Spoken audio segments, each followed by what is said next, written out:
And we're back for another Rooted in Sports Monday.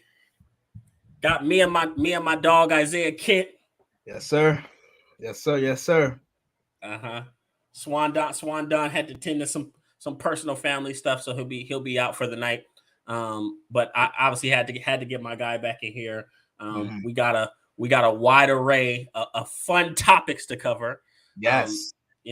we just had the live NBA draft coverage, which was Thursday, which was very interesting. And man, I mean, those guys went. You see, I was dog tired. Those guys was, they was on before me, and then they was on probably about 30, 45 minutes after me. Just covering the first and second rounds of the NBA draft. So we'll talk about some of our favorite picks in that.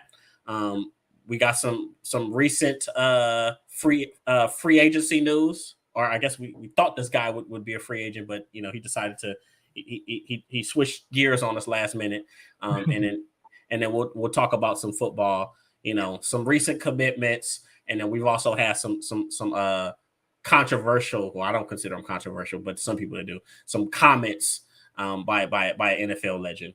So I'm excited.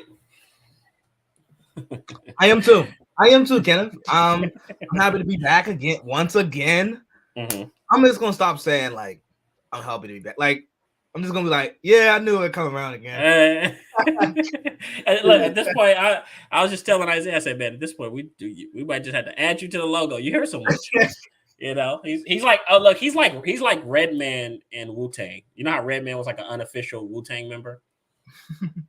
Or how Busta Rhymes was an unofficial Tribe Called Quest member. Mm-hmm. Yeah. Same thing. That's Isaiah Kid Yeah. with the sports. But let's jump into this intro and let's get into these topics.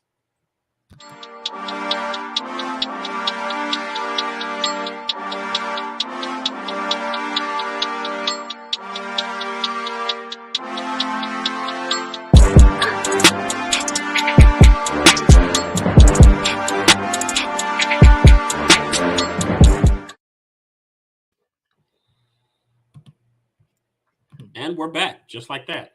Yep. All right. So I know you guys say it a lot, but the intro is really good. it's fire, dude. I'm telling you, we worked hard on that. We worked really hard. We stayed up late. We were tag teaming the thing. I got, like I said, I always shout them out. Got the sound from my guy Ben Bands, Elijah Craig. By the way, you guys invest. This is a great whiskey. Anyways, yeah. Ben Bands made the beat, and then we all simultaneously got together and we worked on the just the backdrop and everything. So yeah, that's the intro.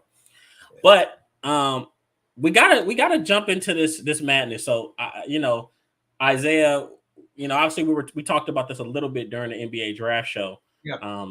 Maybe looking at some of the things that the Nets are going to be doing. Obviously last season didn't go as planned. They entered the season as favorites to win the Eastern Conference, and then they were able to acquire. They were able to move James Harden and acquire Ben Simmons and Seth Curry, right, and a few other players midseason, and they really looked formidable. Like I remember even talking about it on Rooted in the Sports community, and it for a while it looked like everything fell apart, and then it was kind of looking like Kyrie Irving was going to leave, but we just got recent news. As a matter of fact, you messaged me with this news because I was in La La Land. What's the news? So the reported news is that Kyrie is, essentially staying with the Nets. So he had a player option, and we'll get into the formidables about the contract and the variables. But he had a $37 million player option, where he can opt in, and the Nets pay him this $37 million, or he can opt out and become a restricted free agent. Kevin Durant earlier this year, he had that same option around this same time. He would have if he didn't sign the 4-year extension. And by him signing the 4-year extension, a lot of people were like, oh, it was a lot of people thought process like, okay, Durant signed the 4-year extension. Durant was brought here by Kyrie. So we're thinking Kyrie just going to buy in and he'll follow right along. Well, the past week and a half has been the utter opposite. And then now just right before, like like an hour and a half before our show, Mhm. he made news. He made shockwaves around the league where he said he's opted into his contract this final year of his deal, and it's $37 million. It's worth $37 million.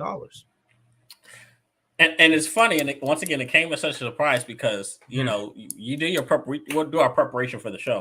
Yeah, I was talking about destinations. This was going to be a destination segment, and we were yeah, going to explore, all the different options for him. And then, as a trickle effect, yeah. obviously, if Kyrie doesn't come back, Kevin Durant's probably going to abandon ship as well. Like, I'm not going Right, to stay anywhere where I can't contend.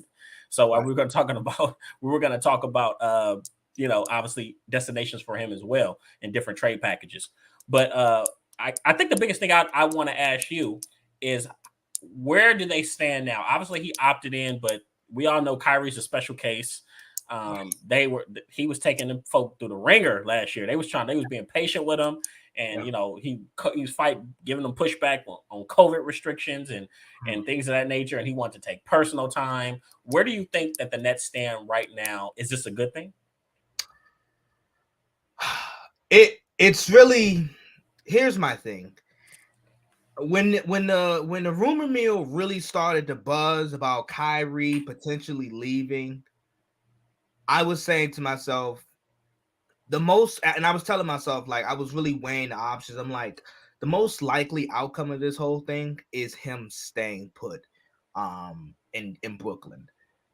Because the variables of him trying to get a sign and trade, the teams that he had listed didn't have the cap space, and Definitely not the Lakers.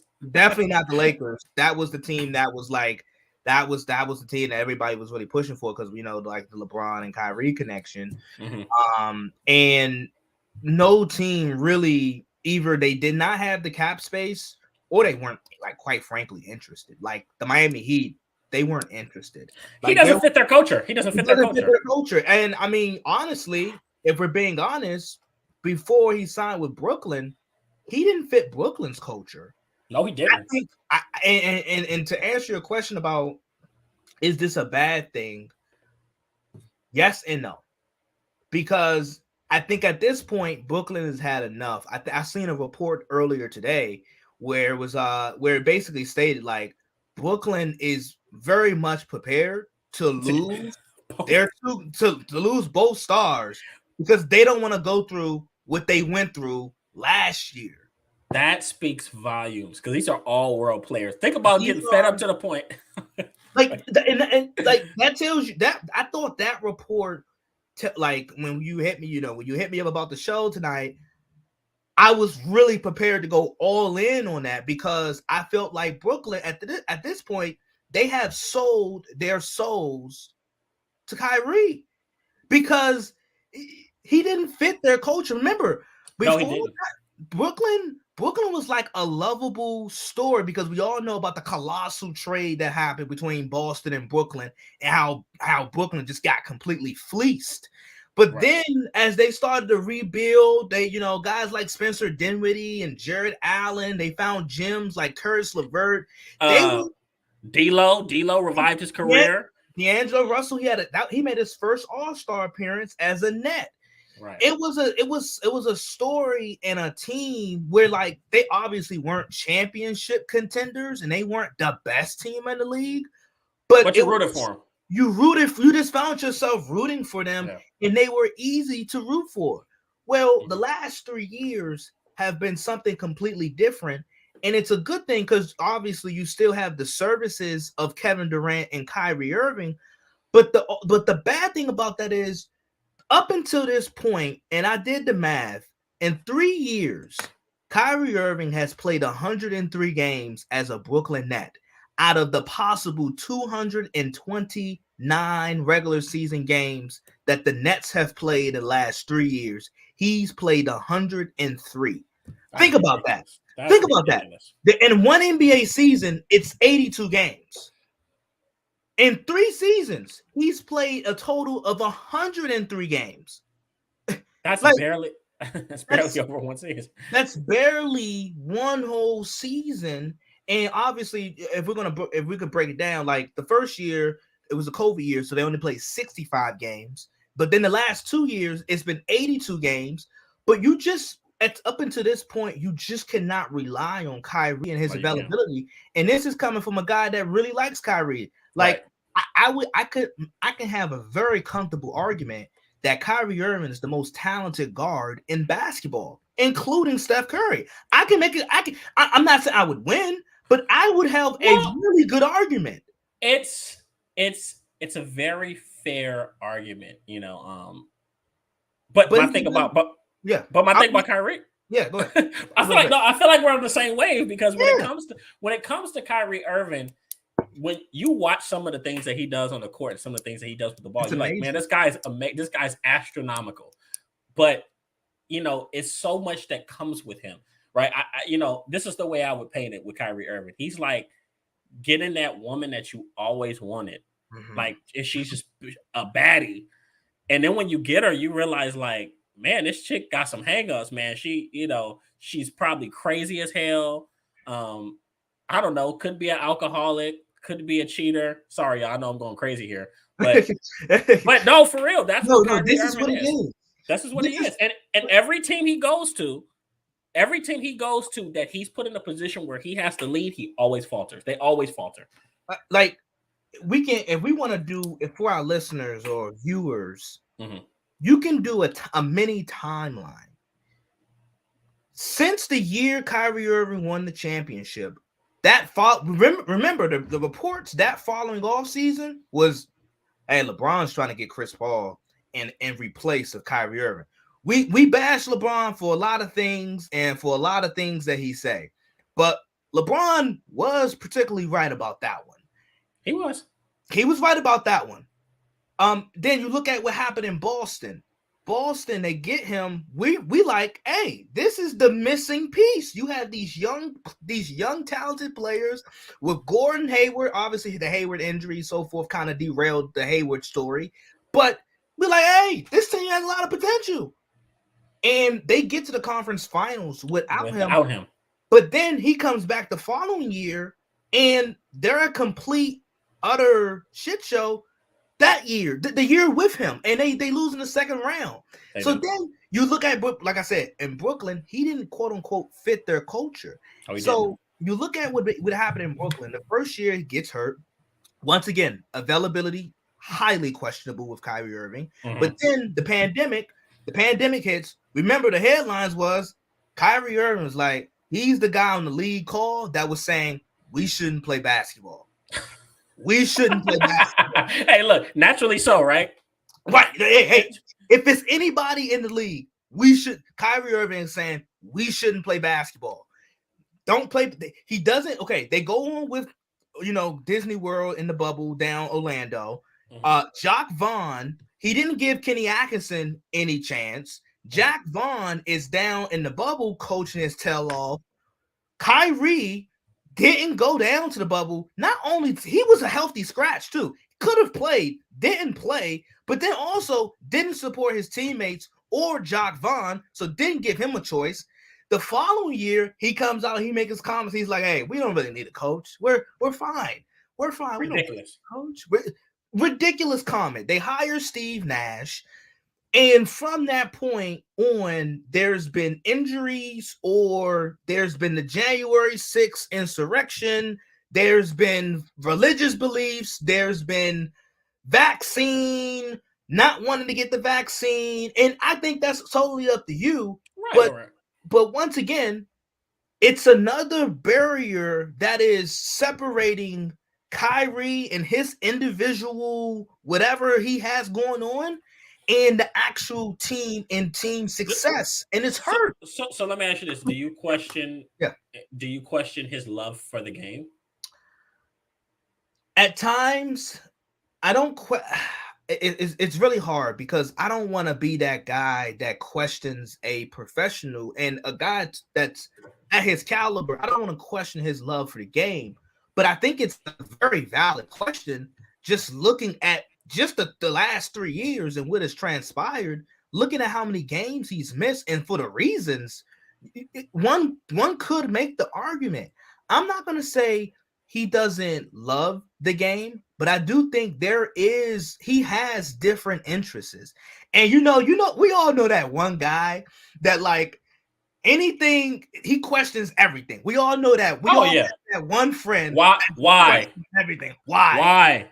Like he has a conspiracy theory about JFK and it goes back to Kyrie, the Earth is flat thing. Hotep. What they call him, Hotep. I mean, we all had that one guy friend, that one friend that just questions literally everything. And I think, and what I've learned about Kyrie, I think, is that he has this complex of like, I'm the smartest man in the room. And it's like, okay, I mean, I think Kyrie's Dylan. I think he's brilliant. But I also think like he pushes the waters of like, I don't know, scientifically proven stuff of like the earth not being flat. I think he pushes those waters, and it don't rub me the wrong way, but it rubs a lot. It rubs a lot. It rubs a lot of people the wrong way. And this type of thought process, it does make you question: does he love basketball? I think he does, but I also think he is a guy that has different interests, and he entertains a lot of different things, and I think he loses his number one purpose, and what's brought him this fame and this lifestyle that he lives, and that's because he's a really, really talented basketball player. Well, I guess that's usually how it is. Usually, guys that are just talented. I mean, Kyrie's a guy that didn't play a play of college basketball. Essentially, goes straight from high school, and then he's in the NBA making grown men look silly. Right, in less than a year. But sometimes guys that are just naturally more talented, they have focus issues. I think that's the best. That's the best way probably to describe Kyrie Irving. It's not that he doesn't love the game; he just can't stay focused sometimes. Yeah. But I think I often call him like, and I'm a really huge fan of this guy, but I often call him like the Kanye West of the NBA. Ooh, where like I never heard that one before. Yeah, because we all know Kanye. Well, Ye he has a lot to him. We'll say that he has a lot to him, and I think there's a lot of brilliance. Obviously, there's a lot of brilliance and a lot of, I think, in Kyrie's own right, artistic way he plays basketball. Oh, 100%. And in Kanye's and in Ye's, in his what he does a lot.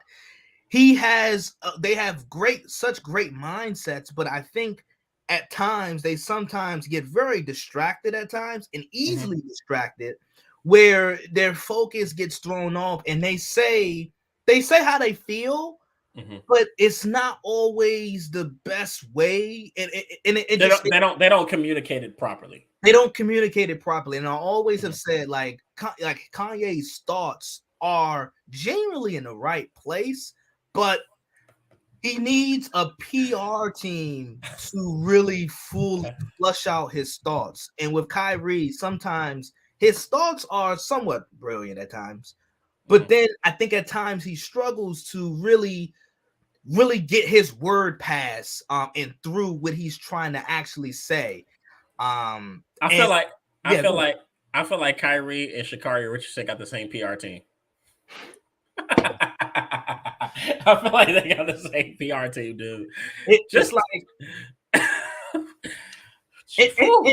And we can talk about some of these reports, because in my opinion, I thought a lot of these reports were like leverage moves, because back in May, Sean Marks kind of, I don't have the clip, we don't have the clip, but I can give you like a brief summary. Like essentially in this press conference, Sean Marks was like, "Hey, we want guys that's totally going to buy into the team and the team atmosphere we have in Brooklyn.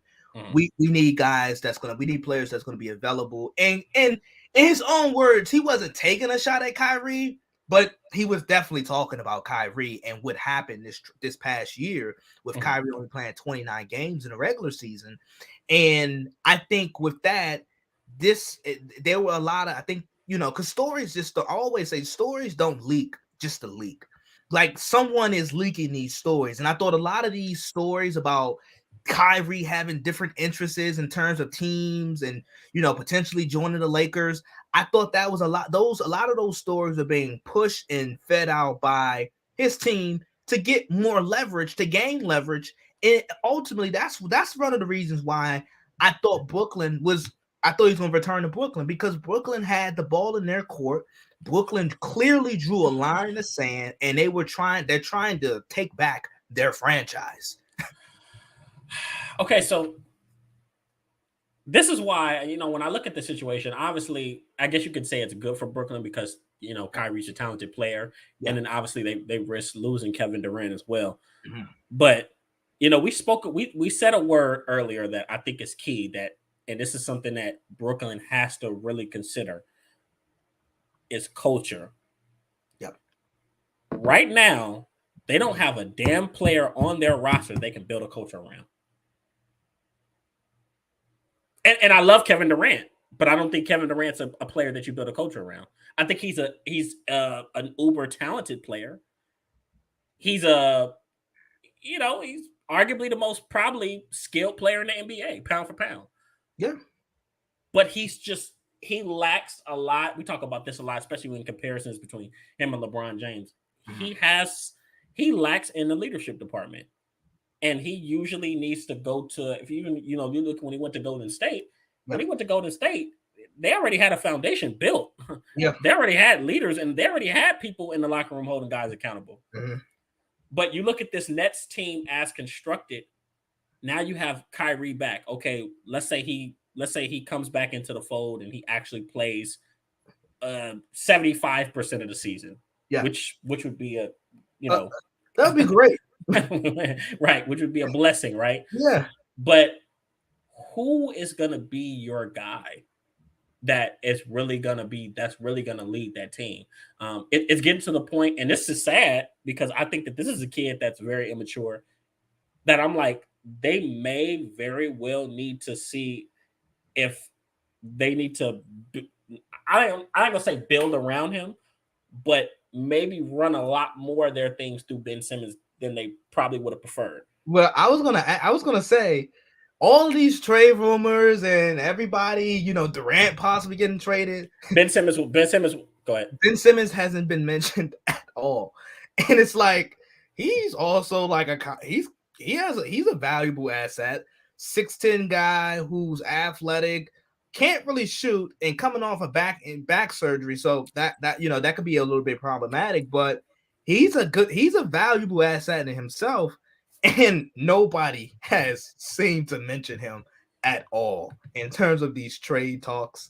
And I don't know, but go ahead. No, I mean, I don't know. I guess that's just my question is, how does this team get better? Because it's not that they don't have talent. It's that to me they don't have leadership, they don't have accountability, and they really don't have a strong culture. And God bless Steve Nash. Go ahead. Mm-hmm. I was gonna say, similar to Kyrie, the Nets haven't had in these 3 years, and I brought this up. I keep bringing this point up to a lot of people, but if you look at the past 3 years, the Nets haven't had like a good long stretch where they have had their stars intact, healthy, and locked in. No, they haven't. Like the first year, obviously we knew they were gonna, Durant was gonna miss time due to the Achilles, and Kyrie got hurt. But then you look at when they bring Harden along. There was Kyrie injury, and then they could never really, like, Harden, KD, Kyrie. I think they all played the big three. That big three, they played like 18 games together. And in those 18 games, they were like 16-2. They were really good. But the problem is they only played 18 games together. They can't stay together. Yeah, they can't stay together. And even in that postseason run, they were up 2-0 on Milwaukee. But Harden got hurt in the first 15 seconds of the series. Kyrie got hurt in game 3, I think. And then Kyrie never comes back. Harden does come back, but Harden does what he usually does. It was like musical chairs. And it just kind of continued on this past year, where Brooklyn came in as the favorites out east, or one of the heavy favorites out east, along with Milwaukee. And Harden comes in out of shape. Kyrie obviously can't play because of the vaccine mandates in the state of New York. Kyrie comes back, Harden wants out, KD's hurt. Like they never seem to get a rhythm. So I think them getting better this upcoming year It's getting healthy. Get healthy and be available. It starts right there because in order to build the culture, we got to have consistent faces. We can't keep doing musical chairs, swapping out stars. We got to have a consistent core. And the crazy part is if you look at their roster, it could work. It could work. It could work. It could really work. You let Ben Simmons be your playmaker. You let Kyrie be the slasher that he is. Yeah. Right. Let KD close out games. You still got Seth Curry on the perimeter as a shooter. I mean, and then Ben Simmons. I mean, I guess we get so caught up on the drama he had in Philadelphia, but he's easily when he's on his game, he was looking like a top 5 defender in the NBA. I would make an argument. One of the best, if not the best, perimeter defender in the NBA. Not to mention guys like Joe Harris, who missed a lot of time last year. Like he's a marksman from 3. So, and that was another reason why I didn't want Kyrie to just bail because I'm like, you have something here. You have something in Brooklyn, and it's not perfect. I still think they could use some I think they need a big. They can use a rim protector, and more rebounding, and some more defense on the perimeter. Mm-hmm. But they don't lack a lot. It's just that they have to find a way to be consistently healthy and to have the same faces on the floor. The one thing that's been consistent about Brooklyn over the past 3 years? What's that? Is their inconsistency. That's been they've been consistently inconsistent. They've been consistently inconsistent over the past 3 years. That's the one constant with Brooklyn in the last 3 years. Well, I'll tell you what, if you're right, if they can get together and really get healthy, obviously Ben Simmons, we know some of the things he can do as a playmaker and defender, and even as a slasher. If the floor is spreading, which it will be. It will be because right. You have shooters. You have shooters. Something he didn't necessarily always have when he was in Philadelphia.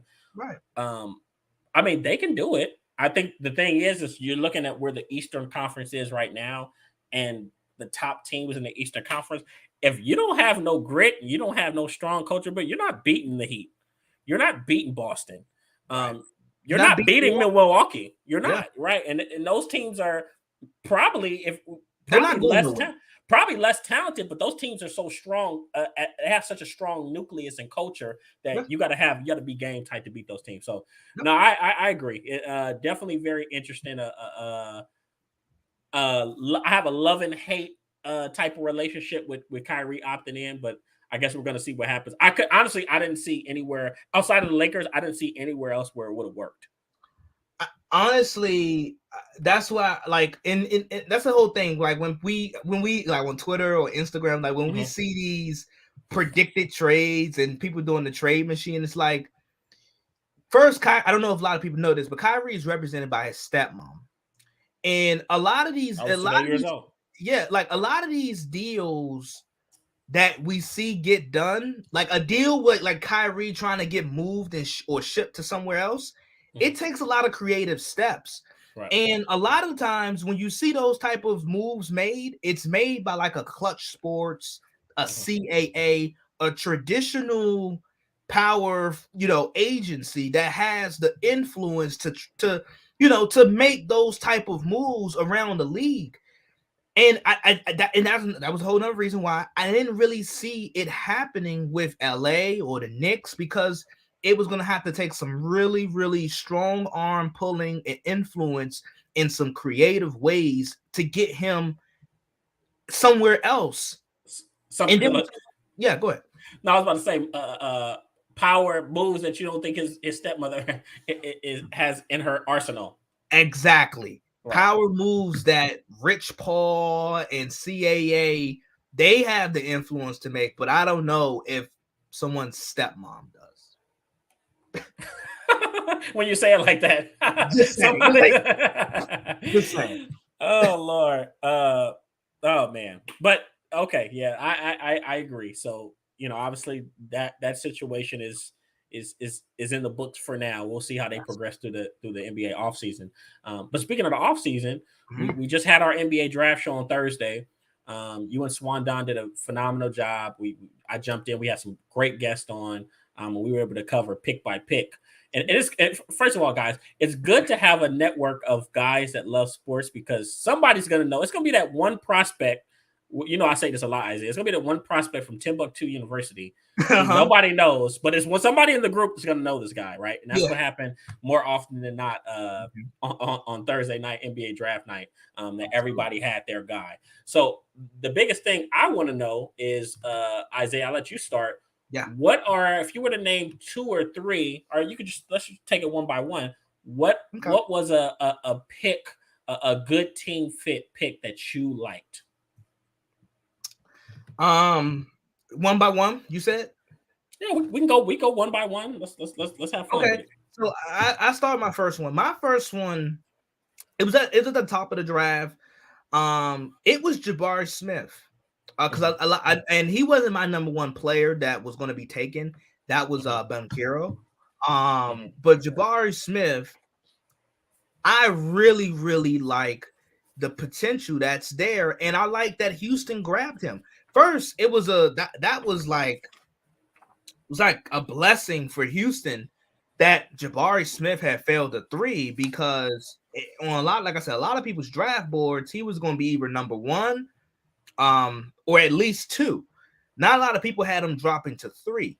So the mere fact that Houston got Jabari Smith at 3, that was fortunate in itself. That was a steal. That was a steal. But then, like I said on the draft show on Thursday, this past Thursday, Jabari Smith reminded me a lot of a two-way Rashard Lewis. Just a great shooting. Like he definitely has an NBA shooting touch where he's going to be able to come in. He's going to come in and probably be the Rockets' best pure shooter. Like as simple as that. He's going to come in and be able to score the basketball and be able to shoot the basketball at a really high clip. And I think he provides so many mismatch or matchup opportunities where on smaller guys, you can remember Rashard Lewis, on smaller guys, he would just shoot over the top of them with those long arms and that range of his. And then on bigger guys, he can blow past guys. And I think you're getting that same type of similar skill set with Jabari. I do know, and I'm aware that his handle it's very much shaky. And I think that's the one thing that's preventing him from being like a star caliber Bonafide to a bona fide perennial year in, year out all-star. Like if he's able to improve the handle, and it's gonna probably take time. It's gonna take a year or 2. But if he's able to improve that can be the jump from him being like a starting level player in NBA, a really good player, from like a bona fide year in, year out perennial all-star. So, and then I like what he can do defensively on the perimeter with his length. We know a lot of teams die. A lot of teams are in dire need and just searching for a 6'9", 6'10" forward who can shoot the 3 and defend. Because we know how valuable that is in today's game. So I thought Houston grabbing Jabari Smith, along with some of the young talent that they already have, I really like. Especially with them losing Christian Wood. I thought that was a really nice acquisition and draft pick for the Houston Rockets. Okay. I would agree with that. I think once they got Jabari Smith, I was like, okay, Houston may be able to turn this thing around maybe a little faster than what we projected. A little faster. Still 2 to 3 year process, but there's some hope now, right? Because they got 2. I could say that now they probably have 2 guys that have the potential that be stars. To be stars, yes. Right. So I would say my first favorite pick was Mark Williams to the Hornets. And I liked it for the Hornets because they needed they needed an athletic presence in the paint. They have Mason Plumlee. He's okay. He's good. I think he's a serviceable big, but he's a starter at best. I think he's a guy that'd probably be better coming off the bench and being your rotation. And he's aging. Huh? And he's aging. Right, he's aging. He's a little older, right? But you bring in Mark Williams, man, who is really a true big. Yeah. Player comparison reminds you a lot of Clint Capella. He's a rim runner. He's a rim protector. You know, developing a somewhat of a mid range jumper. Could probably bear to become a little bit more aggressive. He has a size. He's a 7-footer, obviously, Yeah. but could bear to become a lot more aggressive as a defender. But he's just a young ball of clay that's going to come in right now and be ready to start because he does so many things well, and he's an athlete. Yep. Right. So I like him, especially, and plus I like the pairing with Melo. With Yeah. LaMelo. I think they're gonna, I think you're gonna be seeing some Lob City stuff in there. Absolutely. So he adds that different element. And they got some good things. They still got Miles Bridges, Gordon Hayward, whenever he can fucking stay healthy. God help him. But still got Terry Rozier. They got weapons there, but I think it's just, I'm not gonna say he's the missing piece, but they're trending in the right direction. I would agree. And it's funny that you mentioned that pick, because during the draft show, I was really opting for Charlotte to take Jalen Duran, because Duran and Mark Williams have similar skill sets, and they fill that void that you were talking about with Charlotte, right, which is an athletic interior presence. Mm-hmm. They don't necessarily have to be the most skilled guys offensively, but they're going to bring a lot of presence defensively, a lot of athleticism, and just a guy that's going to be able to affect shots, and then their potential lob threat. Like you said, I think that was a really good comp, Clint Capella. So it's interesting that you make that you made that choice, because I was really banking on them. They took Duran, but they traded him. And then they got Mark Williams, which made sense. And I'm like, I like Duran. I like Duran more, but I can understand why you went with Mark Williams, and they bring similar things. And the thing is, we said it during the draft show, you can't be mad at them taking either one. Right. Either one. Just kind of pick your poison. But I tell you this, Mark Williams he's gonna unlock that pick and roll for him. Absolutely. I can't wait and like you said, I can't wait to see the pairing between him and Melo. That should be really interesting. Right. So that was, I would say that was my first favorite pick of this draft. Okay, my second guy is gonna be, he was picked at 14 by the Cleveland Cavaliers. Abaji from Kansas. That's one of mine. Oh wow! Oh, sorry. But good. No. You're good. Go ahead. I really I really liked his game at Kansas. He's the typical wing player that led his team in scoring. En route to a national championship victory. Kansas was remarkable this year. And he was a big reason why. I think for Cleveland, we obviously know about the Colin Sexton situation, and it makes sense that they drafted this kid. We knew they wasn't going to draft the big, because they had it's big land. What they did, what they essentially did in the second round. But, essentially. But they have their cornerstone pieces, right, in the front court with Mobley and Jared Allen and Markkanen. They have their cornerstone pieces, but I thought they could use another athletic scoring wing alongside with Darius Garland, because it seems as if they're not too fond of Colin Sexton. And I'm not a huge fan of the pairing. I think Darius Garland is a bit more of a prototypical. He's a true point guard. Yes. True prototypical point guard. Where he can get his 18 to 20 points and score the basketball when you need him to, but also he's really good and efficient at finding guys and making guys better. And I think with Abaji, he's your traditional wing that's going to look to score. He's athletic. I'm really curious to see him and how Okoro work, because they did draft Isaac Okoro not too long ago. So I'm interested to see how that works in that dynamic. But this is just another wing player where I think it wouldn't surprise me if he got some big time minutes early on. And I'll be honest, I think Agbaji, a lot of people are kind of down on him because he's an older prospect. I think Agbaji has the potential to. We could look up maybe 3-4 years down the line, and he could possibly be an all-star. Maybe. I think he has that type of potential, and it has less to do with his. He has a nice skill set. He's going to come in right away and be a 3-and-D guy, Mm-hmm. right? He still has to work on his handle, right? But one thing he does, he moves around, and I think he's such a perfect pairing with Darius Garland, Yes. who's a playmaker. He's if you watch Agbaji, if you watch him in a tournament, he's always moving around. He's always trying to find an open lane. Like this kid, he hustles. He's gonna go for the rebound. He's gonna grab loose balls. He's gonna play defense.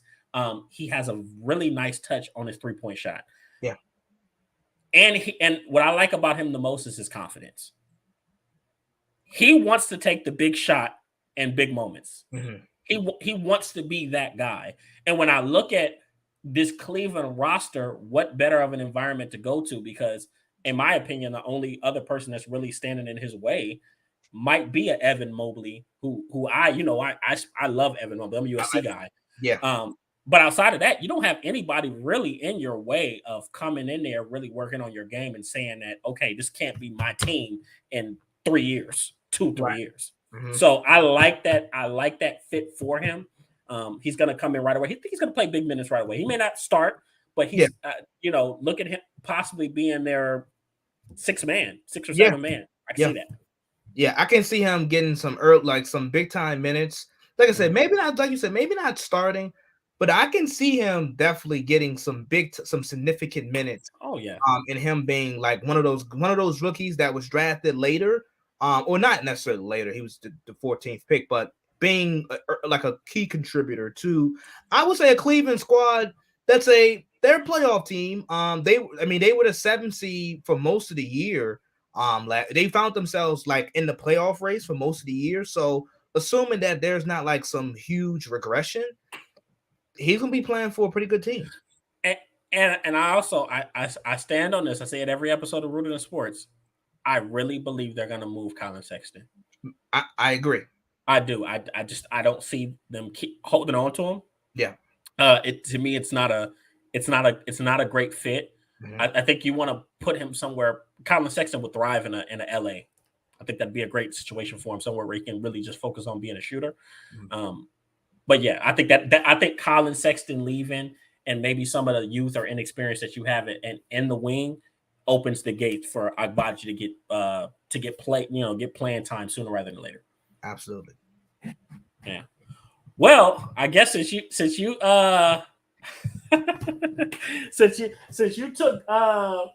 took my, we had the same guy. Yeah. I'll tell you my third favorite guy. Okay. I love Christian Brown. Oh. To Denver.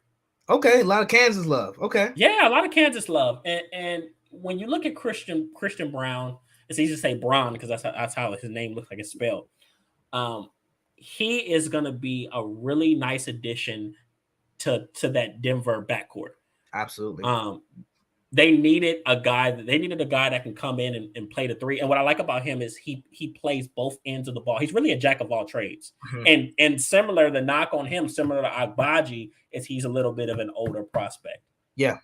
Right. But kind of similar to Agbaji as well, but in a different way. He's very confident, and since he's older and he's experienced, you're going to get a guy that's going to come in very confident. As a matter of fact, they say Christian Brown is almost cocky, a little arrogant, big trash talker. Yeah. He has a flair about him. He does have a flair about himself. Yeah, he has a flair about himself, but I think that they need Denver is a team. You hear me talk about them all the time, especially when talking about the best teams in the Western Conference. Denver's a team that's really right there. Really right there. They're really right there. With anybody, when they're healthy. When they're healthy. And you're probably going to get a Jamal Murray back. You're going to get a Michael Porter Jr. back. You need more juice coming off of the bench. And what better than to bring a guy that's an older prospect, that's more experienced. It's not like you're going to have to really bring him along. And he has winning pedigree. Yeah. So I love that fit for them. And as a matter of fact, from my understanding, they were scared that he was going to go much earlier. So he was their guy all along. Oh, wow. Okay. Yeah. And he has pick. And he's really nice from three. I was watching his highlights, like, this kid can shoot. I thought Denver needed a little bit more perimeter defense, and a little bit more shooting. So I like the pick for Denver. Excuse me, I'm sorry. I like the pick for the Nuggets. I think with Brown, he's going to be a nice complementary piece to what they have coming on the bench, like a guy like Bones Highland, who I'm really high on. Bones can get a shot off, but also can facilitate. So Christian Brown, the backcourt with that, I think that can have some nice pairing written all over it. When Denver, and like you said, Denver, when they're healthy, like the past couple of years, they've been knocking at the door when they're healthy with almost, I would say, anybody in the Western Conference. Obviously, you guys know how I feel about Golden State. I think Golden State should be the favorites coming into this thing. But Denver, when healthy, I think they're as good as anybody out west, probably with the exception of Golden State. Yeah, when healthy, probably a top 2, top 3 team in the Western Conference. Absolutely. Right, and they got a top 3 player. Ooh, people gonna hate me for saying that. They got a top 3 player in Nikola Jokic. Okay. I mean, he probably is, man. I'm not even gonna lie. He at some nights, I think we've come to a point in the NBA where, like, I think most people would say it's probably Giannis, supposed to be the best player in the world. But like at some nights, there's about maybe 5 or 6 guys where in the league, any given night, you turn on NBA League Pass, you like, oh damn, that guy's he might be the best player in the league. Like, you see that with Luka. Luka have some nights. Sometimes it's Embiid. Sometimes it's Durant. Sometimes it's Steph. Sometimes it's Giannis, and sometimes it's Nikola Jokic. And you're like, damn. You turn on NBA League Pass one night, you're like, damn. Giannis had 40 and 22. And then, you see in the West Coast games, Nikola Jokic with a 15 assist game. I think we've come to that point in the league where, like, you can make a really good case for about 6 guys in the league that are top 3 players in the basketball. Right. Yeah. So that class is so big. Yeah. No, I agree. So I like that pick. Christian Brown going to Denver. What was your third? What would you say was your third pick? My third pick was, I like Johnny Davis to the Wizards. Oh, okay. I like Johnny Davis to the Wizards. I feel like if Bradley Beal does stay, I really think that's a really good compliment piece for Washington. I thought Washington, they have been stuck, and it speaks more to what could happen in a free agency with Bradley Beal, but they have been stuck in what I call the worst place in the NBA to be in, which is not good enough to win multiple playoff series and go and have a deep playoff run, but they haven't been bad and just stink to the point where they are just like utter trash and they have a high chance at getting the number 1 or number 2 pick. They are literally in the worst position you could be in as a franchise in the NBA. So I say all that to say, if Bradley Beal stays, I think this is a nice complementary piece with Johnny Davis. He's really a guy that can do a lot at the point guard position. I thought Washington they have a lot of wing players, but they don't necessarily have like a point guard. And with this kid, I feel like you're getting he did average 20 a game at Wisconsin, but he's gonna play defense. Like, if you play for Wisconsin's basketball, like, you're gonna play defense. So, like, he don't do nothing else. Yeah, like, if he don't do nothing else, he's gonna play defense. And defensively, I think I like what he can bring defensively to Washington. I also think, like, I gave him a player comp. I thought it was like Sean Livingston and Devin Harris, where a big really guard. Big guard, attacker of the rim, really. Like I say, gonna play defense. His 3-point shot could use some more work, definitely. But he has a nice mid-range. But he has a nice mid-range game. We know how important the mid-range game can be. down the stretch of games just Right. in general, but also in the postseason. So I think he's a guy that's a true 3-level scorer. That's going to also be a pretty good playmaker at the point guard position. And I mean, I guess that could pay immediate dividends and really help a Bradley Beal if he stayed. Yeah. Which I'm not gonna lie, even though Washington does have a few pieces, I really don't understand why Bradley Beal would stay. Maybe he's just loyal to the soil, and he feels like he wants to kind of be like Dame and stay where he's at and build it and win it. I Yeah. don't know, but I mean, I guess maybe they drafted Johnny Davis, uh, knowing that they may know that Bradley Beal's returning all along, and maybe something behind the scenes that they just know they're just working on that max contract. Right. Right. Or it could be an insurance pick. It could be. It could. It could.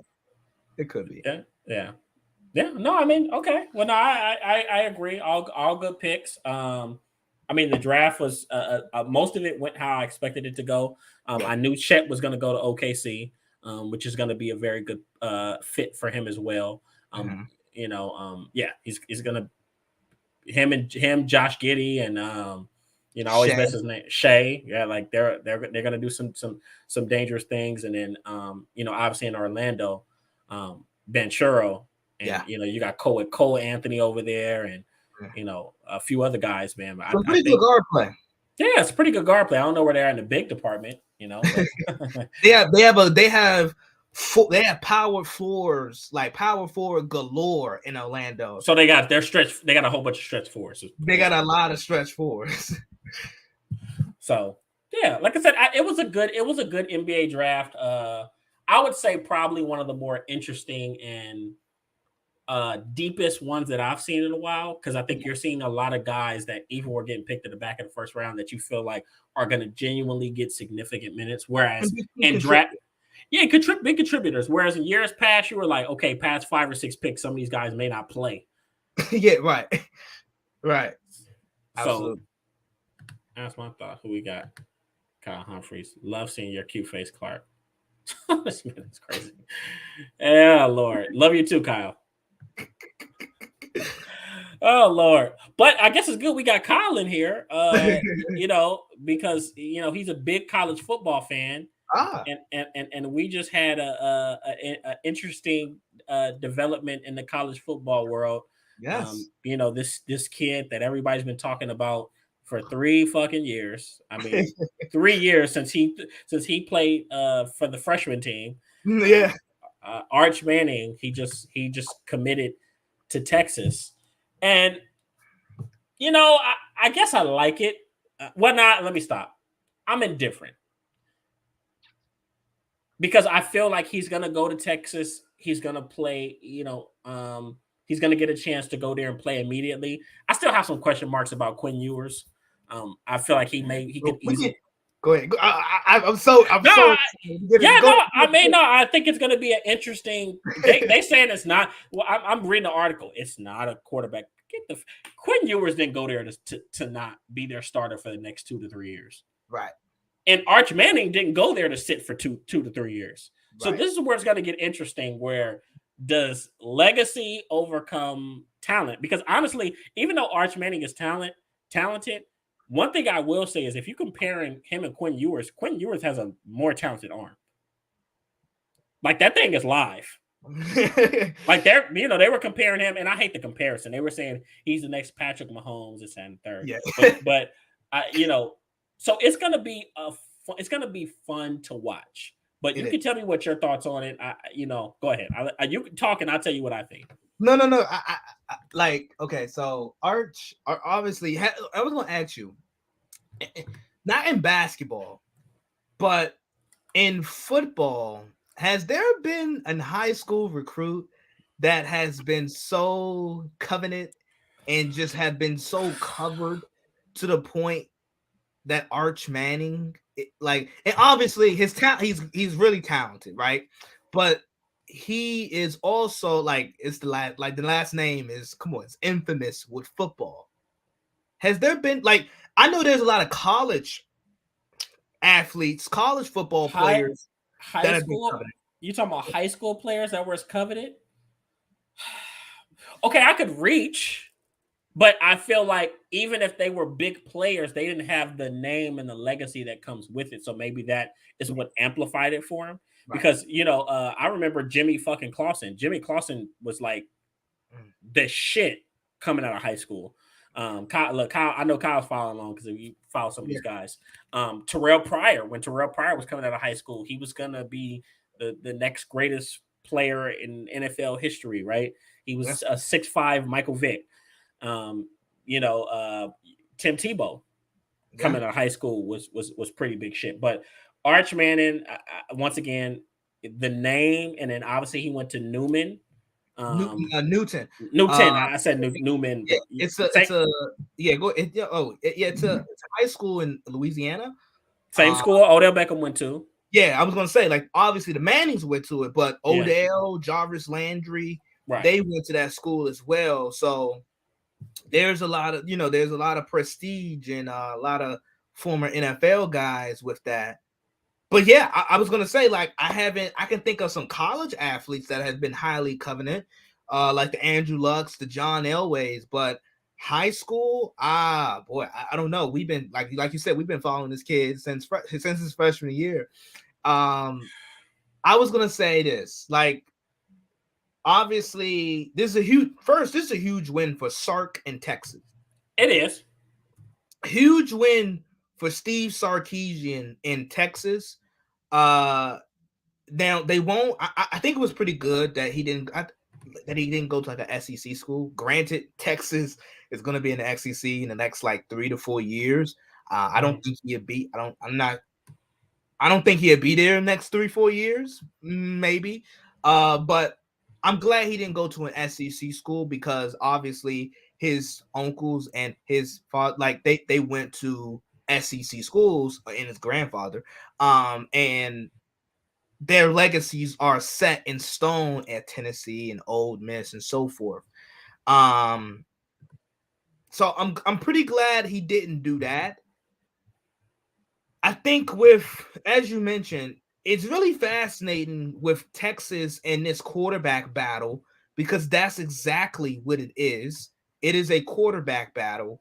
And as you mentioned with Quentin Ewers, I think he already, with his transfer portal, he already kind of like he's a little bit behind the 8 ball because if he if he don't win the starting job this year because he's competing against the number 2 quarterback that he's competing against with another highly recruited quarterback. So if he don't win the battle this year, he can't transfer this year because he would have to sit out a year. I think that portal has already. I think the transfer portal, he's a little bit behind the 8 ball. Look, I'm glad Kyle said it. He said, I honestly think Tim Tebow and Trevor Lawrence are the only ones. But he said this. Yeah. Look, he said, do you see what league Arch Manning is playing in? Like he's playing against JV teams. And I say that all the freaking time. I've watched this tape and I'm a little bit. I mean, I guess you gotta like the tools and the size, but I don't know. I don't know how good he really is. I question how good he really is. I genuinely do. You question how good he is. I really do. But then again, you guys, look, I'm gonna tell you guys this. I'm biased. I don't trust quarterbacks outside of California. Well, okay. And I say this. This is why I'm glad he didn't go to one of these premier or an SEC school where he has legacy at. I'm glad he went somewhere like Texas and Austin where he can get away. He doesn't have to have that spotlight. You're talking about like, yeah. You know, as far as like going to Ole Miss or going to Tennessee, and no, I get you that. And like I said, I think it's with Sark. Whoever is the quarterback for the future or for the next couple years at Texas, Sark is building something really special. And I think it's a win for Texas. It's a win for Texas in this sense because now it's not just Arch Manning committing to Texas. It's the Manning family. So the brand, so it adds the brand. You literally just made me scoff at you with the Cali comment. He didn't like that. We produce the best quarterbacks. Fight me. Either way, do you? Okay, so here's my dilemma. As much as I didn't want that Ole Miss spotlight on him, because if I'm not mistaken, didn't his grandfather went there, and Eli went there. I really would have loved to have seen what Lane Kiffin would have did with that kid. Because this is my thing. If Lane Kiffin can get the most out of Matt Corral, who I can say that I believe Arch Manning is more talented than Matt Corral, I can only imagine what that could have looked like. And I could have genuinely seen him going there and starting as a freshman. I was going to say, you can, with Sark, I think what Sark is building in Texas, it's going to look a lot similar to what it did in Alabama when he had Mac Jones. We talking about Mac Corral, Mac Jones. So with like I said, as I was saying, with the Manning family committing to Texas, because that's essentially what it is. It's the Manning family.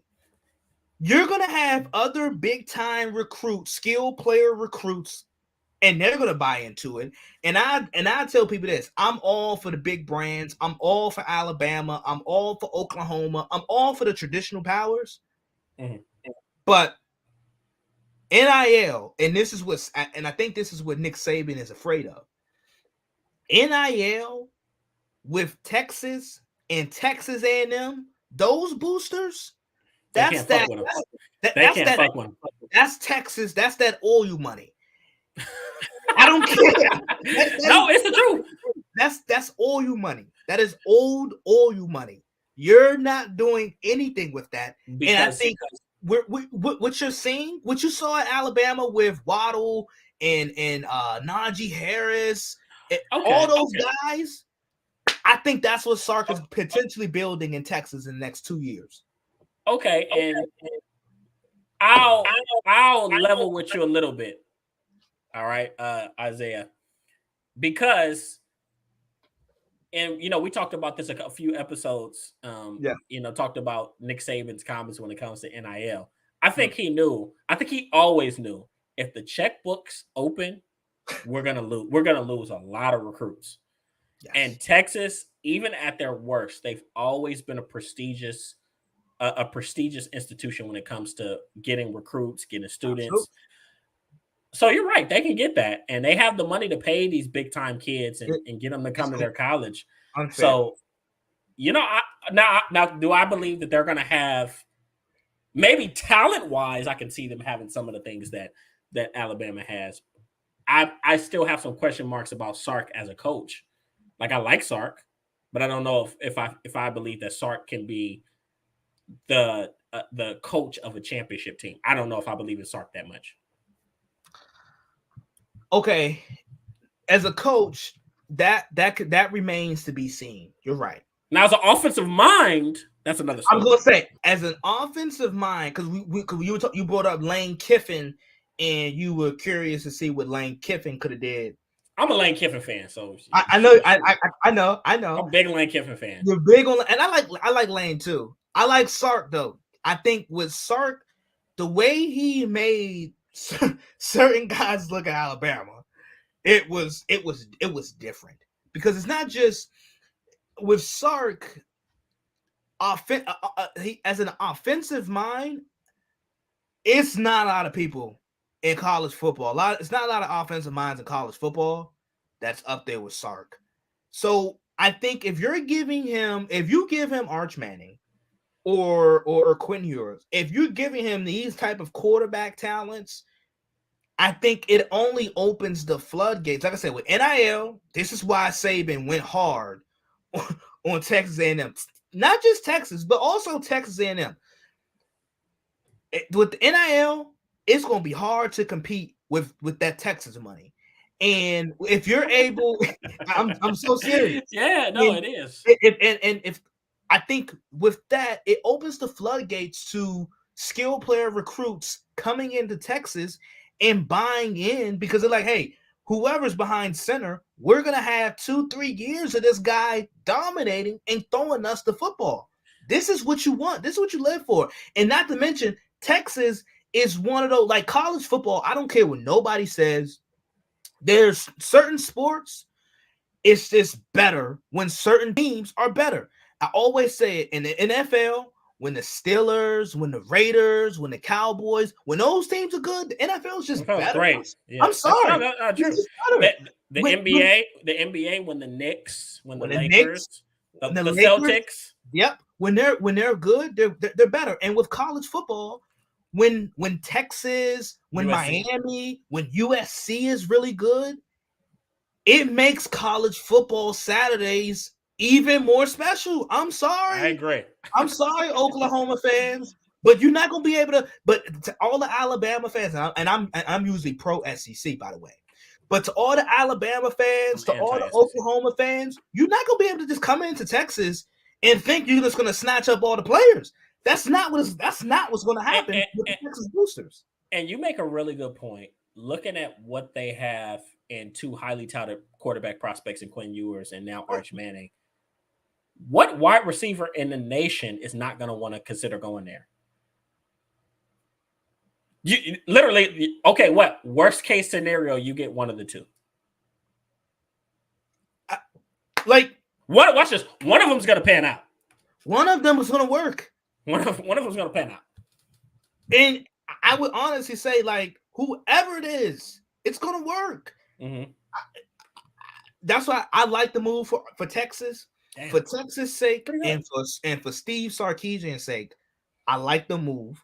And with Arch Manning, I think it makes sense because, like I said, it hides him from that SEC legacy and pressure that, you know, he chose his own path, which I do applaud him for. He chose his own path, which is good.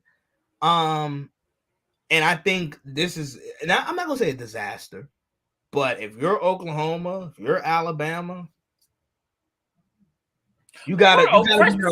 First of all, poor Oklahoma. Right. I don't think anybody has had as tough of off season as Oklahoma's had, because they've lost they lost their head coach, they lost their quarterback, they lost guys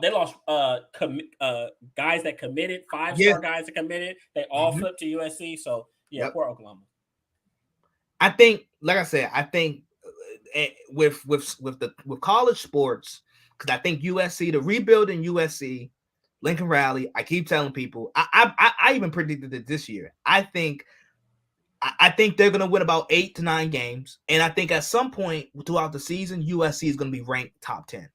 I don't know when, but at some point, they're going to be ranked top 10. And this is a whole different conversation that we can have. But I've already looked at their schedule, and I'm already picking out their W's. And with college football, college football is better when Texas is really good. I think we're going to get back to the days. And even though I'm not huge, I don't believe that Sark is like the greatest recruiter ever. At least I don't know him for that. But I think we're going to slowly get back to the days over the next year where nobody is going to take California, or nobody's going to take Southern California recruits from USC, and nobody's going to take was it Northern? Is it Northern Texas, or what? Northern Texas. Nobody's going to take Northern Texas recruits away from Texas anymore. It's so funny that you say that.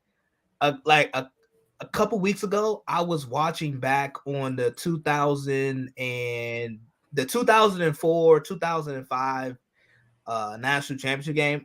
Whatever year Texas won the national championship. When they beat USC. Yeah. They beat USC. And I was looking, you know how before games, or the first couple of possessions of games where they show like the kids and students and where they from. And literally on offense and defense, homegrown. Texas, they were from Texas. They were from Texas. They were from Texas. They were from Texas. And I was like, whoa. I was like, what? I was like, wait, what? It was late at night, and I was just watching it. I was like, wait. All 22 got, like, it was like literally 22 got out of all the 22 starters, like literally like almost 20 of them were from Texas. Like literally, almost all of them were from Texas. And I was like, wow, if Texas can get back to that, watch out. Yeah. And look, and USC was the same during that time. And USC was the USC same. Had all Southern California guys. California guys. All LA, San Diego. Like, yeah. So I think that you're starting to see the elite programs kind of get back to their roots of being dominant, especially in recruiting. Lincoln Riley's not playing any goddamn games in this LA area. He cleaning the hell up. He's recruiting anybody that's already committed to other other universities. He's like on them. Yeah. And don't get me wrong, some guys are standing pat, but some guys are like, I know one kid off his line went to Michigan, he said, I'm not gonna lie. I told him I stood pat. I'm still going to Michigan, but he put up a hell of a fight. He came to my house, So hey, yeah. If Lincoln Riley, if I was, I'm not gonna be this guy, but I'm gonna be this guy. Lincoln Riley came to my doorstep and said, "Hey, come on, USC. All you gotta say is USC, California to me. I'm good. I'm good. I'm in USC. I'm playing for the Trojans. There's so many Heisman winners and All Americans, and I'm in Hollywood. I got NIL deals. It's the prestige. It's the prestige. It's the prestige. But here's the thing. But here's the thing about Texas that you got to consider. Yeah. That tax-free. You can't beat that tax-free. That now you're thinking. Yeah. So if these young kids is thinking about their money, man, I mean, Arch Mann is probably gonna get a big bag. Wouldn't surprise me if he got $1 million NIL deal, or multi-million because of his name. And this is tax-free money, So yeah. So no,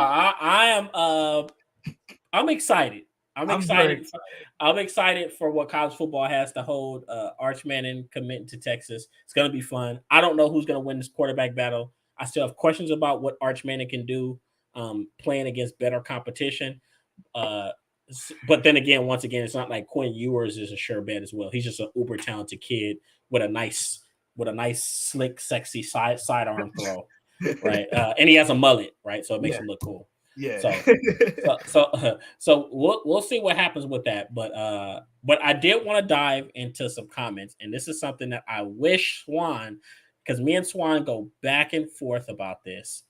He fights me on this, but Warren Sapp just made some recent comments. Let's see if I can share this.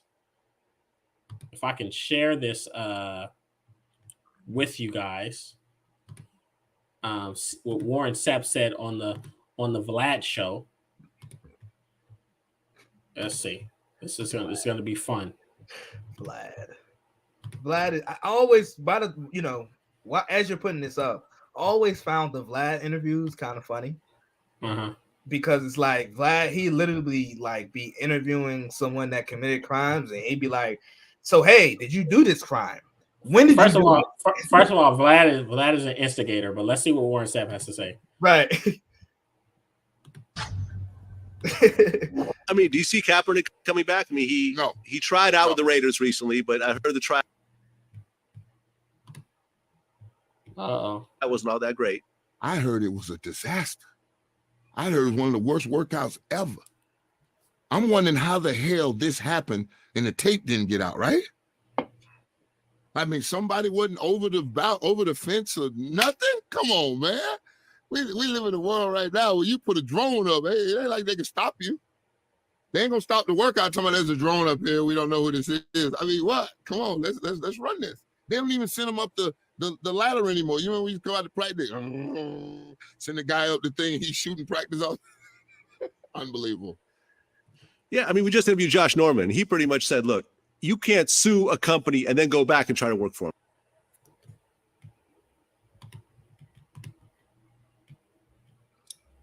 them. Yeah.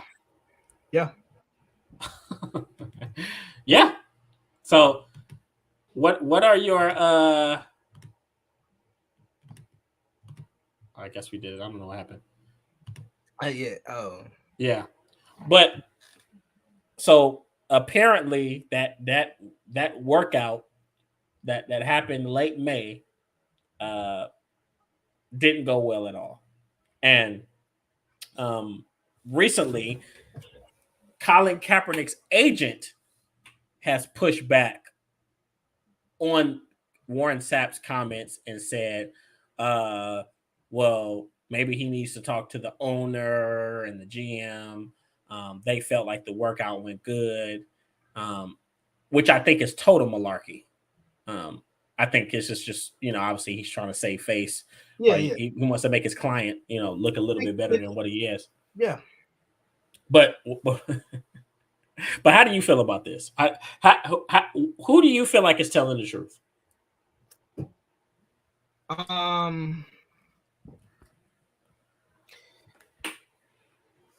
Honestly, when it comes to this Colin Kaepernick situation, I'm probably in like one of the few people. I really don't have a strong opinion about it. I just look at the facts that's in front of me and that's provided to me. Kenneth, if you don't mind me asking, when was the last time Colin Kaepernick played in an NFL game? 2016. How old is Colin Kaepernick at this point right now? I want to say he's 33. Okay, I'm gonna get someone to look that up. I would like to say he is 33 years old. But okay, we're talking about a guy, and Colin Kaepernick. He's 34. He's 34. Even worse. We're talking about a guy who has not played since now going on almost 6 years in an NFL game. And boy, the last time he's played in an NFL game, has the NFL not changed like dramatically? Like it's changed. It's changed a lot. It's changed. The game has changed a lot.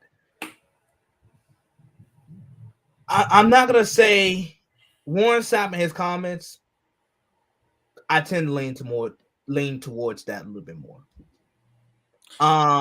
Because the mere fact we don't have honestly, were there any reports after Colin Kaepernick's workout about? None. Zero.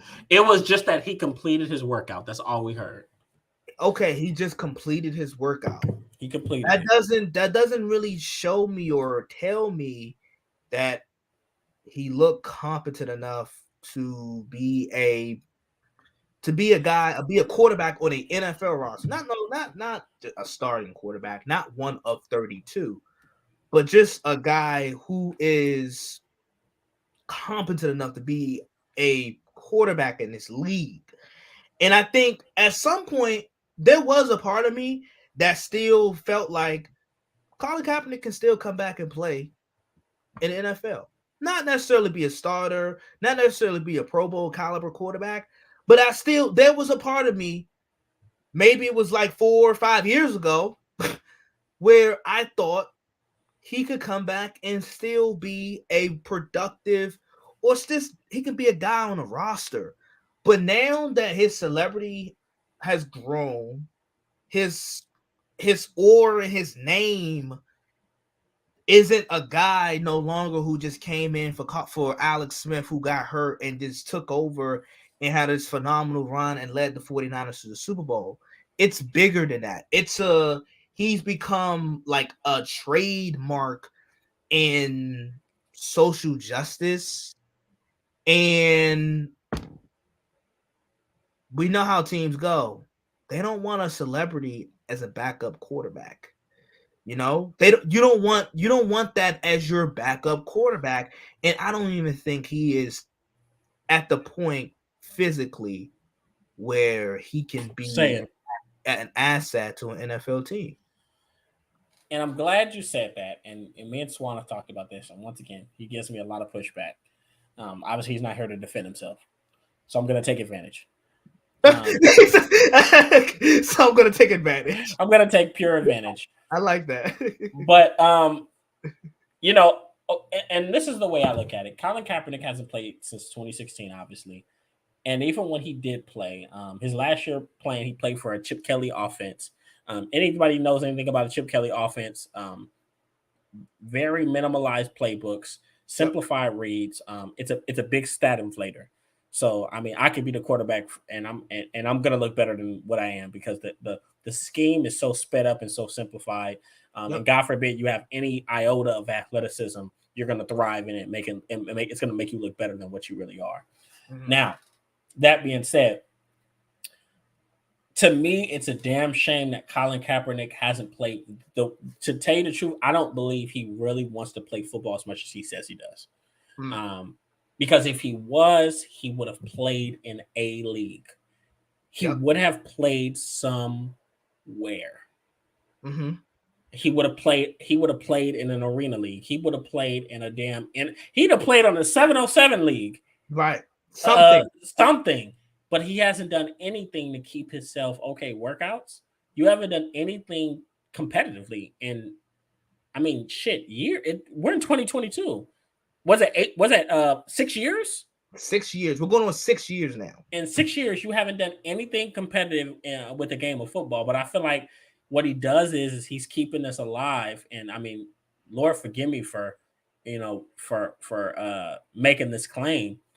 But I feel like this is something that he keeps up. He keeps saying the NFL won't let me in, kind of as a way to kind of keep his name relevant, keep his name in the tabloids. Mm-hmm. I'm sure he has business ventures and he has ways that he's profiting. I'm not trying to be a pure asshole by making this claim, but it's evident that you don't want. It's not that you love and you're addicted to the game, because the truth is that there are guys that I went to high school with that they didn't make it to the NFL, but they're playing in the Canadian League. Right. Hell, Paxton Lynch was playing in the fucking Canadian League. Yeah. Good point. Jim, what's his name that played for Texas A&M? I'm forgetting his name because he hasn't played it so long. Johnny Manziel. Johnny Manziel is playing in the Fan Control Football League, and he's having fun playing it. Playing in it. And you can tell that he's playing in the Fan Control Football League, which he's actually playing pretty good ball, because he loves football. He looks like a kid that he loves the game. Mm-hmm. And Terrell Owens told Colin Kaepernick, play in the Fan Control Football League. Right. So my thing is you're at this point, it's becoming a ploy. It's something you're using to keep yourself relevant. You don't really want to play the game of football.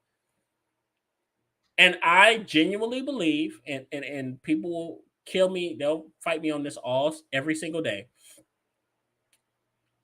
Not only are there 32 better quarterbacks than Colin Kaepernick, there are 32 better quarterbacks. There are probably about 50 or 60 at this point that are better than Colin. At this point, that are better than Colin Kaepernick. I was watching an interview on the Pivot podcast with Cam Newton, and here's the sad part: if there are 32 better quarterbacks than Cam Newton right now. If there are 32 better quarterbacks than Cam Newton and he's been in the league, what the hell you think Colin Kaepernick, what do you think his prospects are? And he hasn't played in 6 years. In 6 years, you guys. But, and even more so for anybody that wanted to push back, because people posted things to Facebook and they were saying, Warren Sapp sold out, this, that, and the third. One thing I can stand by, this is two things I can stand by. One, the sun's gonna come out in the morning. About 6, 7 o'clock, the sun will be out. Yeah. And two, Warren Sapp will not lie. Warren Sapp is gonna keep it 100. Mm-hmm. Warren Sapp kept 100 when they asked him about his case up in Arizona. Yeah. He said, "I put the money on the table." Yeah. He's always gonna be honest. What does Warren Sapp have to lie about? Right. So what everybody was pushing back and. I think that was my take on it. I said, when have we ever known Warren Sapp, as controversial as he is, as unpopular in some circles as he is, when have we ever known him to be a liar? Right. And it goes back to your point, or the point, I think it's a really interesting point that Josh Norman made. Oh, it makes perfect sense. Go ahead. Like, it's so I don't know if people know, but like in college, I took this one class, business ethics. And a lot of times we will talk about the landscape of how businesses run their things and the ethics behind, you see what's going on in Russia. A lot of companies, a lot of big time companies. I think the latest one was Nike. They're removing all business inquiries in Russia due to what's happening. Right. Well, that's just like the whistleblower for Facebook, Frances Haugen. I think that's the lady's name. And she was a whistleblower in Facebook, and she basically she left Facebook and she took all of these documents, basically kind of exposing Facebook, like, hey, this app is bad for kids and so forth. That's like her releasing those documents, being a whistleblower, and then going back to Mark Zuckerberg and Facebook saying, hey, can I get my job back? Like, you can't, and she's not going to do that, and she shouldn't do that, and you shouldn't expect Facebook to give your job back. It's just like with Colin Kaepernick. You sued a company, you got what I'm sure successfully. So you won. So you sue me and you win. I'm gonna be a little hurt. I'm gonna be a little salty. And you gonna come back to me for a job? And watch this. At a minimum, even if you're not salty anymore, it should be a common understanding that, okay, you sued me, you won. We're not going to deal with each other on any level anymore. Right. This relationship is done. Right. So I think that's the suit part. The lawsuit part is a divorce. Thank you. I like that. That's a good analogy. It's a divorce. Look at it in that way. If you sue, if you go on with these further, like I know this situation is it's recent, but with Deshaun Watson, he's cleared up most of his cases. But the young ladies that he's cleared up his cases with, and they have an NDA, I'm sure they have an NDA. The NFL doesn't care anymore. The NFL doesn't give a fuck about that. Right. But if one of those masseuses come back to Deshaun Watson with them knowing what he does, why would you do that? Why would you do that? It's in the lawsuit. It's just like a divorce. Think of it. Colin Kaepernick suing the NFL was the same exact thing of him getting a divorce. I mean, I agree. I agree 100%. But I think that before he even started all of this, and this is not me saying, because first of all, let's point this out. And I even said this last time we discussed this topic. It's a very real thing that he stood up for. It's a righteous cause. I will never take that away from him. As a matter of fact, I think that we need to look. I think that we need to stop talking about Colin Kaepernick, the football player, and we need to just start referring to him as an activist. He's not a football player anymore, guys. Those days are over. But about that. I'm gonna let you finish. Go ahead. He spent 5 years in the NFL. How long has he been doing this activist thing? Longer. Okay. He's an activist. He's primarily an activist, right? He should be somewhere. I'm not gonna say he should be there, but maybe like he should get honorable mention with Malcolm X and Martin Luther King, and yeah. So he's somewhere in that. Montana and the other 49er great. 100% in a prestigious franchise. Right. But to me, he was already well on his way of being to being out of the league when he was. Look at his numbers. And everybody watch this. Everybody wants to go off of that last year. Right. And I'll say it again. He started. First of all, he wasn't the starter coming to that season. He lost the quarterback battle to Blaine Gabbert of all guys. Blaine Gabbert. He was not Blaine Gabbert won the job, and he comes in. And don't get me wrong, he had some exciting plays. I felt like first of all, anybody that knows anything about the Chip Kelly offense, it's best fit for a guy that's mobile, with a big arm. It's not about no substance. 100%. There's no substance. Marcus Mariota was phenomenal in the Chip Kelly offense. Him and Colin Kaepernick have very similar skill sets. Marcus Mariota probably more of a natural thrower of the football. Yep. Mm-hmm. But I say all that to say that people look at that sample size and they're, oh, he needs to be in the league. And I tell people this. They say, oh, he's getting blackballed. Yeah, I know he's getting blackballed. It's not hard to do though. You know what someone told me? Look, I'll be personal with you guys. This was my freshman year. Yeah, this was my freshman or sophomore year or something like that in high school. And I wasn't very good at football. I wasn't a star yet. And so one of my teachers had mistakenly given me a bad grade. His name was Coach Gunner. And he but it was by mistake. It was a certain assignment he didn't put in, so it made it look like I failed. So since I failed, I wasn't gonna be able to play in the game. So I had to rumble around to get this shit fixed. I wanted to play in this game, right? Even as a backup. Mm-hmm. And I never forget it. I had to go to the office to get this changed, to the main office of the high school to get this thing changed. And this lady looked at me. I never forgot this. This shit stuck in my brain. And she's behind her desk, and I have all the information needed to change this grade. She wound up changing it, but this is what she told me. She said, "Well, are you good?" and when she said that, look, when she said that, I looked up, and she said, because she said, "Don't get me wrong, like, obviously we got to change the grade, but yeah, she told me, she said, "You only want to go through all this trouble for a good player." And she told me that shit to my fucking face. And don't get me wrong, I wound up becoming a starter later on down the line and all this. Yeah. But I remembered that. So let's apply that to this Colin Kaepernick situation. Mm-hmm. Why would people go through all this trouble? Like, the Raiders gave him a gimme, and I honestly, I feel like the Raiders did that just to make themselves look better, because of all the controversy. It had PR written all over it. And the reason why it has PR written over it, because nobody else has given him a tryout since. Not a soul. The Raiders like, we need to repair our PR. We're gonna show that we support this guy. So why would anybody go through all this trouble for a player that's not good?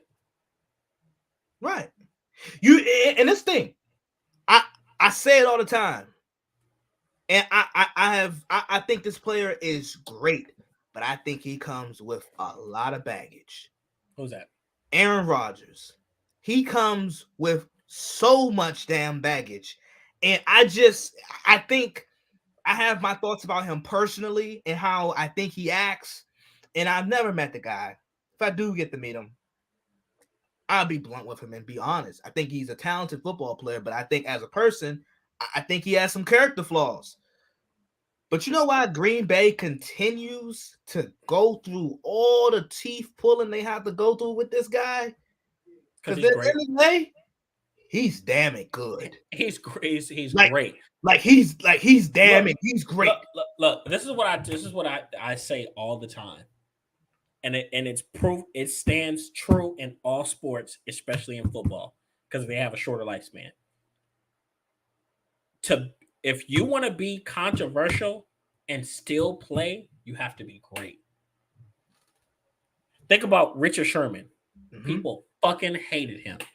Mm-hmm. People hated him, especially people with a certain hue, if you know what I'm talking about. Yeah. They hated Richard Sherman. But there was nobody that can say, for the better part of 3 to 4 years, he was the best corner in the National Football League. He was great. And LaShawn McCoy said this. He said, they were talking about Colin Kaepernick, and he said, "Hey, look, it comes to a point to where your level of play comes in. It comes into conversation. It comes into play. It comes into play. It goes back to that backup, that like celebrity backup, Cam Newton. Like, nobody's gonna sign him as a backup. You have a very colorful personality. You're outgoing. You're a distraction. But you are your aura, your persona. You are a distraction. And at this point, not 2015, you were worth the distraction because you were still at your athletic prowess and your athletic prime. But the injuries have wear and tear, and you aren't just the same anymore physically. You can't be a backup. You can't be a backup. And with Colin Kaepernick, add this to your point. If, like, you made a great point. If Cam Newton can't get a starting job in the NFL, Look, that's probably the best thing that could have happened because it makes the argument even better. And I watch this. And if you ask me who I'm taking, Cam Newton or Colin Kaepernick, I'm going to take Cam Newton 20 out of 20 times in a heartbeat, 10 times on Sunday. In a heartbeat. We're talking about a guy who hasn't played football, professional football, not just random football, 7-on-7 backyard with your buddies and your uncles. No. We're talking about like professional football on Sundays, and he hasn't played in 6 years. It's astonishing to me. Like, and like you said, yeah, he's being blackballed, but it's easier. It's easy. It's easy. It's easier. Hey, look. Oh Lord, it's easier. It's easy to blackball him. We was just talking about Kyrie Irving. We was just talking about how much of a headache he has, different opinions. He has crazy thoughts. He's sometimes, depending on what happens, I'm glad the NBA season is over, because with this whole abortion thing, I don't even know. Maybe Kyrie would want to go down to the Supreme Court and protest. I don't know. But with anything, Kyrie just finds a way to not play basketball. But he's opted into his contract, and I'm like, and the Brooklyn Nets are like, yeah, we'll take him, because he's still working. Like, with all of the headache, his lack of availability, Kyrie Irving is still one of the premier guard talents that we have in the league. So the juice is still somewhat worth the squeeze. It's somewhat worth. Now it's starting to, that lemon is starting to get a little dried out, but there is still there's still somewhere, some team that is still in need of his services, because he is just that talented. And I'll say this, and this is going to segue into the next person that we're talking about. Yeah. I've explained to people all the time about Colin Kaepernick. The league doesn't miss Colin Kaepernick. Like, the NFL doesn't miss Colin Kaepernick. Obviously he stood for some great things, but I'm talking about as a player in this play on the field. Like, I'm not heartbroken that he's not playing anymore. And to go that we have in the league now is amazing. It's amazing, right? We have guys. Go ahead. Well, no, I was going to say, let's go a step further. We have a guy in Deshaun Watson who is going to be out of the league probably consecutively, including last year, probably 2 to 3 years. And the league, watch this, and we're still going to enjoy some great fucking football. Oh, yeah. Without him. But it goes back to your point. Cleveland, with all of the baggage that Deshaun Watson now has, Cleveland traded for him and gave him the money. Why is that? Because maybe he's a top 10 quarterback when he plays. Because he's eons better than what Colin Kaepernick was. That's why I try to explain this to people all the time. But especially people that come from our community, they just don't understand. They just feel like, oh, they cheating us and this, that, and the third. I said, man, he's not good enough. He's not good enough for y'all to make this argument for. He's not. We have like the quarterback talents. You talk about it. We have guys all different shapes and sizes. We have small Kyler Murray at 5'9", 8-ish, whatever you want to call him, who's running around. He's super uber athletic and talented. Then we got 6'5", 6'6" Josh Allen every Sunday just dropping back and with a cannon of an arm. Stiff arming linebackers, defensive ends into the ground. I'm sorry, like you said, Colin Kaepernick, what he was doing, it was a good cause. Yeah. But in terms of I think we get emotionally attached. Yeah, we do. We get emotionally attached. Yeah. But I know how to take that emotion out of it. On the field, I'm sorry. It's not matching up at all. Not. And and then obviously once again you heard me talk about Deshaun Watson. The league it's gonna. I mean, obviously it'll suck a little bit because he's an exciting player to watch. Mm-hmm. But the league will move on without Deshaun Watson. The league. Oh, have you not noticed last year was pretty good? It was phenomenal without Deshaun Watson. Without him.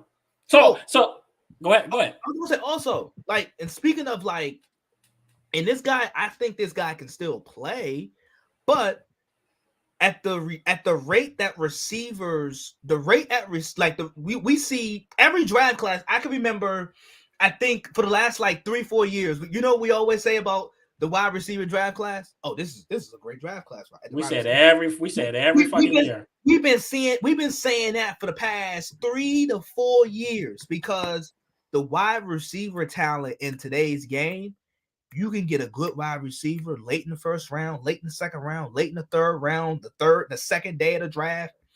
You can get a wide receiver like it's nothing because of just all the training and all the things that these kids have accessible to them. Mm-hmm. This guy, and like I said, I think this guy can still play, but Antonio Brown, teams. Oh, yes. He's just not like he still can play at a pretty good level. But teams like, why are we going to pay this guy this money and he comes with all this baggage when I can just draft a young kid who may not be as good or may not have the legacy as Antonio Brown, but like this kid can play, he's talented, and he doesn't come with all the baggage. I don't know. What do I know? No, I agree. I agree. The level of play has to be at a certain point for you to justify signing a person that comes with baggage or comes with drama. And once again, I think it's the same with Deshaun Watson. Cleveland is kind of stood pat saying that they're gonna be committed to this guy, regardless of what happens. And even on when kind of moving towards the update side, it's looking like the NFL is pushing to suspend him indefinitely. Which I kind of felt like we were moving towards that. Because at this point, even they talk about, oh, he settled out of court. NFL don't give a fuck about that.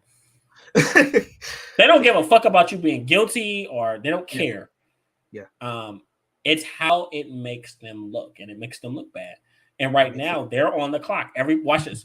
Everybody in a league that's actively trying to get more female viewership, more female involvement. We got more female referees. We have female coaches, actual on payroll coaches, female in the National Football League, and they're like this. Okay, let's see what you guys do. They're watching. So, they can't afford to not give him a very lengthy punishment with at this point, the year, in my opinion, the year is the minimum.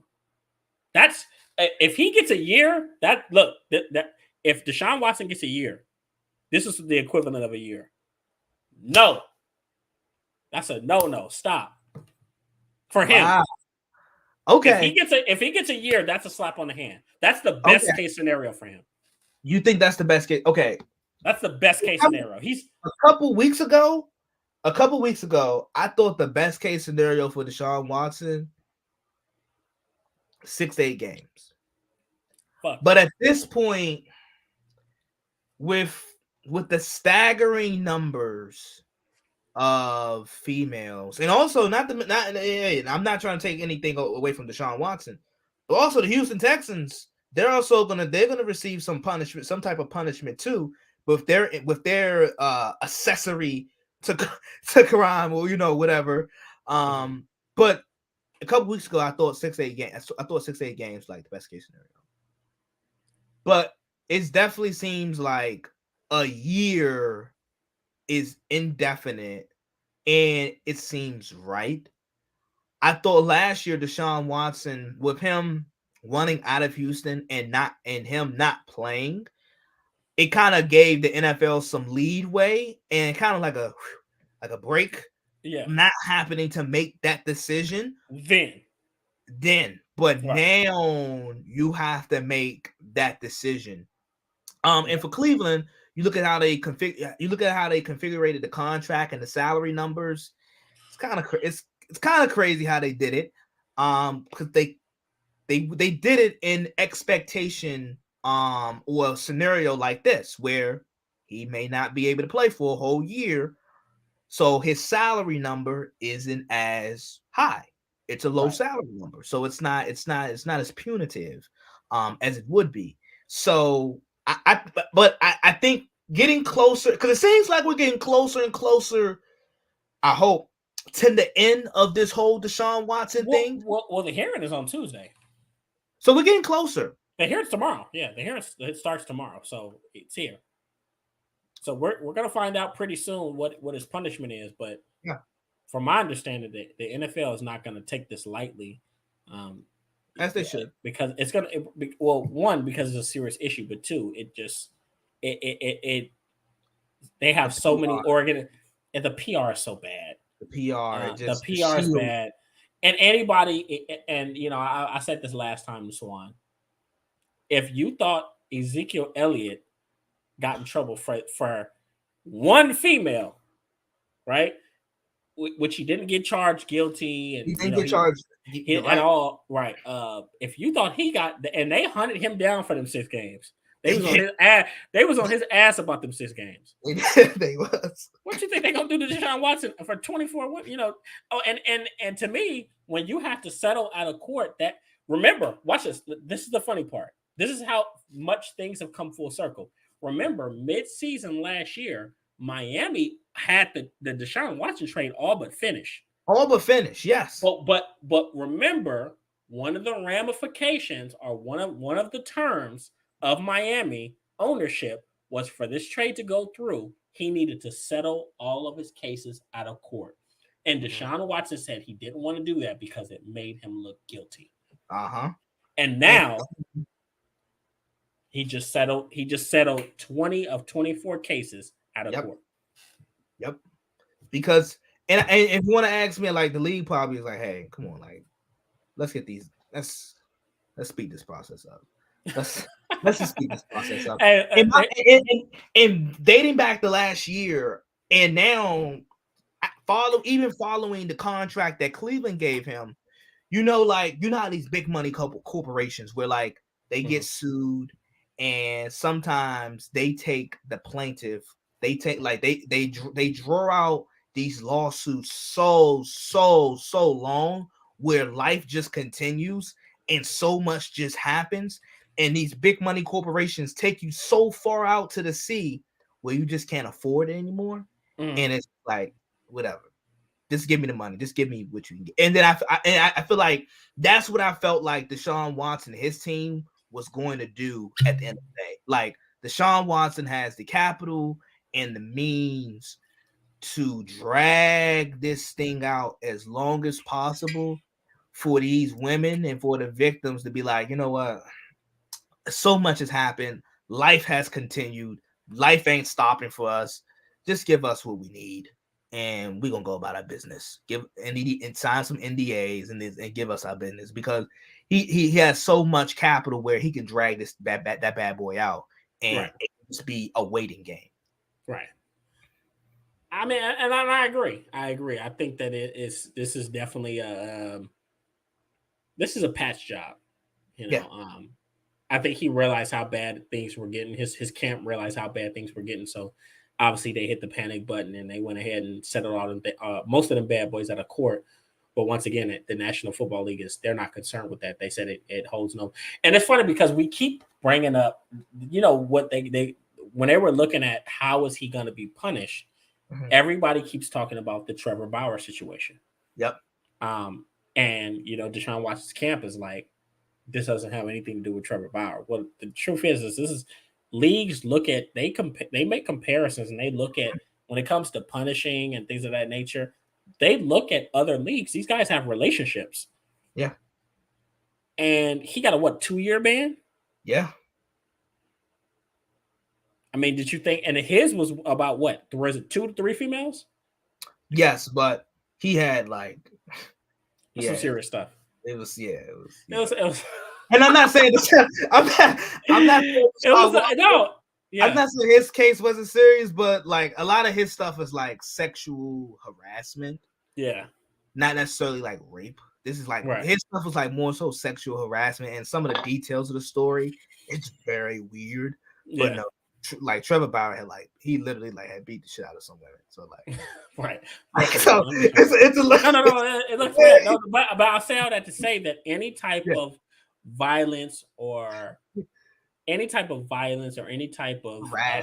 harassment, anything towards women, especially in today's modern climate, it looks so bad, and it could destroy your business. They can. And the NFL is a business. They're a big corporation, and they have to really, the shield. Yeah, they have to protect their reputation, at least the reputation that they're trying to build, just to even service that female market and to become more appealing. So, it's going to be indefinite. I think the thing for me is I'm curious to see is how is Cleveland going to respond to it. Who's going to be their starter? Yeah. Are they going to go with Baker Mayfield? Are they going to go with Jacoby Brissett? And here's the thing.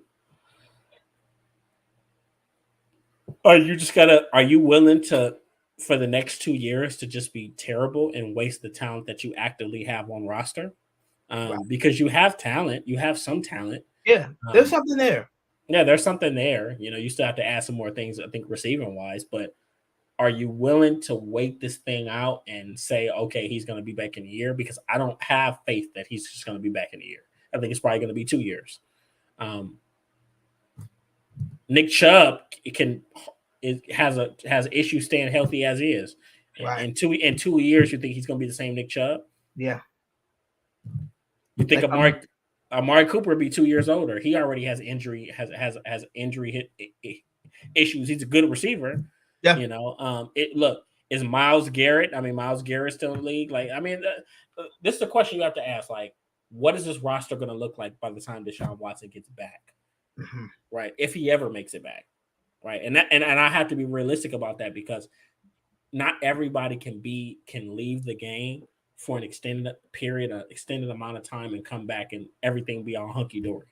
If you can, then it's a perfect storm. Mm-hmm. But I mean, I guess I think for me, my question is how much are the Browns really committed to Deshaun Watson? Are they willing to destroy? To what extent? Are they willing? To what extent are they willing to literally destroy their roster? Sacrifice Nick Chubb's prime, Myles Garrett prime, like the cornerstone pieces of their roster who's been here. To what extent are they willing to you could be sacrificing their primes because you're so committed into Deshaun Watson. If I'm them, if he gets an indefinite suspension, I am getting on my knees and I am going to the Mayfield residence, and I am knocking on the door, and I am please hand and foot. I am hand and foot. We'll give you a guaranteed $20 million bonus. Like, we got you. I'm begging. Right.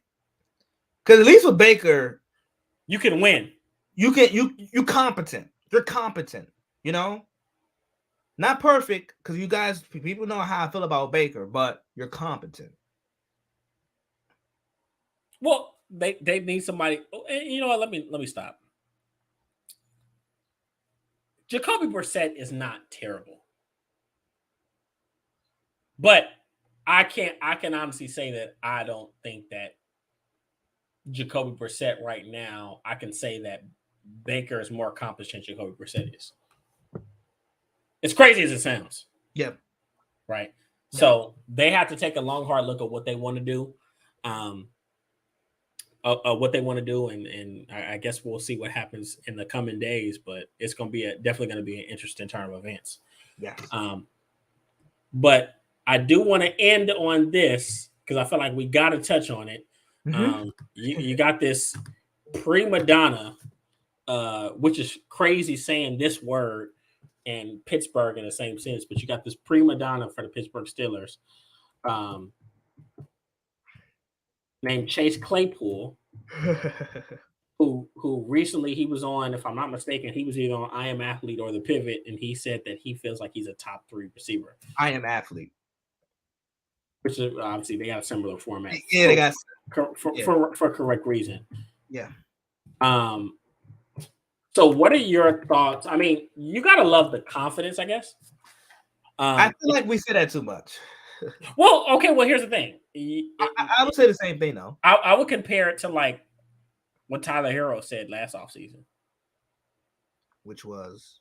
He felt like he deserved to be in that class of Jason Tatum, Oh, of Luca, of Trae Young. He felt like he yeah. deserved to be mentioned amongst them as one of the young up and coming rising stars in the NBA. Now, I don't agree that he's in that class, but I had to respect what he said, and he improved his play this year. He did. So, I mean, I don't know. Maybe. In these type of situations, to your point, I did not agree, and I remember when Tyler Hero said that. I obviously did not agree with that. Right. But he did improve his play. He did. And he had a really productive year this year coming off the bench for Miami. With Chase Claypool, obviously he's not a top 3 wide receiver in the NFL. And it's kind of when he had said that, and I had saw the clip, I was watching the other guys' reactions. They were like, and it was like, okay. You know, they were like, you could tell in their faces, like obviously they did not believe it. And they're like, come on, dude. But they was like, you know, they were smiling and laughing, like, hey, okay, we have confidence. And I think with Chase Claypool, he just had to go out. He had to simply go out and have a really good year. I thought I had a problem with him. I thought he had a pretty good rookie year, but I had a problem with him and Juju Smith-Schuster with the whole TikTok stuff. Because I felt like you're taking away from the game, and I hate to sound like the old guy, school, yeah, get off my lawn type of guy. I hate to sound like that, but you're taking away the game. Let your game be your game. Like don't. I didn't like the fact that they did these TikTok dances on other teams' logos, and they like the production didn't equal out. Like I have no problem with players showing their personality. You better be great though. But you gotta back it up. I gotta see results. I'm result oriented, so I gotta see results. And from Chase Claypool and Juju Smith-Schuster, I didn't see the results. And Chase Claypool, he's kind of like a hothead because like he often had like these head scratching plays in some of the most critical moments, and it's like, what are you thinking? Like, what are you thinking? He comes across to me as very arrogant. Yes. Almost somewhat posh. Like in a sense of entitlement. Yeah.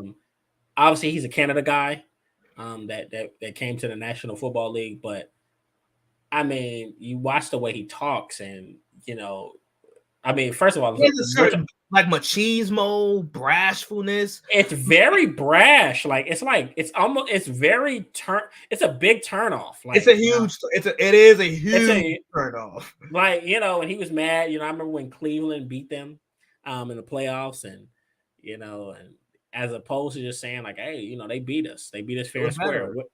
Yeah, he's like, oh, you know, they're gonna go and they're gonna get clapped by the Kansas City Chiefs, and you know, he just like, you know, and then, you know, I think obviously we all know about what happened last year against Minnesota, where he gets the first down and he does the little point, does the point thing, and then look, then you do the point thing, and then you're mad when the ref does it. It takes you forever to get a ref the ball, and then you get mad when the ref doesn't spot the ball on time and the time runs out. Yeah.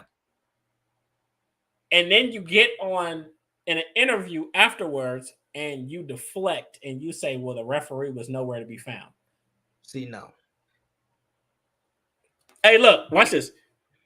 He's another person. Him and Sha'Carri Richardson, same PR team. I'm convinced. Same PR team? Same fucking PR team. I'm fucking convinced. And those people need to be fired. Good point. I'll tell you this. Chase Claypool, you know, someone always tells me like, when there's a difference between like confidence and humbleness, and like or confidence and like being like braggadocious and like egotistical and just so much into yourself. And someone always has a little, someone always checks me, and they're like, when you're confident, your confidence doesn't have to be like heard. It doesn't have to be verbalized. People see it. Just people see it. So it doesn't need to be just like, and you're like I said, brash. It's like brash. And it's kind of like machismo. Like, you don't have to, like, people just see the confidence when they see you. It doesn't have to be spoken. It doesn't have to be verbally or verbalized to others. Like, you can just tell, oh, that guy is a confident guy and he hasn't said a word. The only way I can deal with, and these were always, by the way, when I played football, these were always the people I hated. I had to respect them, but I hated them. There is nothing worse. I say this for anybody that plays any type of competitive sport. There is absolutely nothing worse than a trash talker that can back it up. They're terrible. They're a menace. They're a nightmare. Yeah. But because you have to respect them, right? And because they back it up. Because they back it up. And even looking at Antonio Brown, who was in Pittsburgh just a few years ago, Antonio Brown was a big trash talker, and people could say he was arrogant, he was cocky, but Antonio Brown showed in and day out. He had the best 6-year stretch from any wide receiver in probably league history. Very arguable. He had the league in a chokehold and a headlock, and he wasn't let go. He was arguably the best, or I don't even know if arguably, but I just say arguably the best. He was bar none the best receiver in the league for 5 years. For 5 straight years. For at least 5 straight years. For 5 straight years. And for all my Julio people that want to argue that, every time they did the top 100, Antonio Brown was ranked over him. Every single time. Even Julio's best season during that time frame.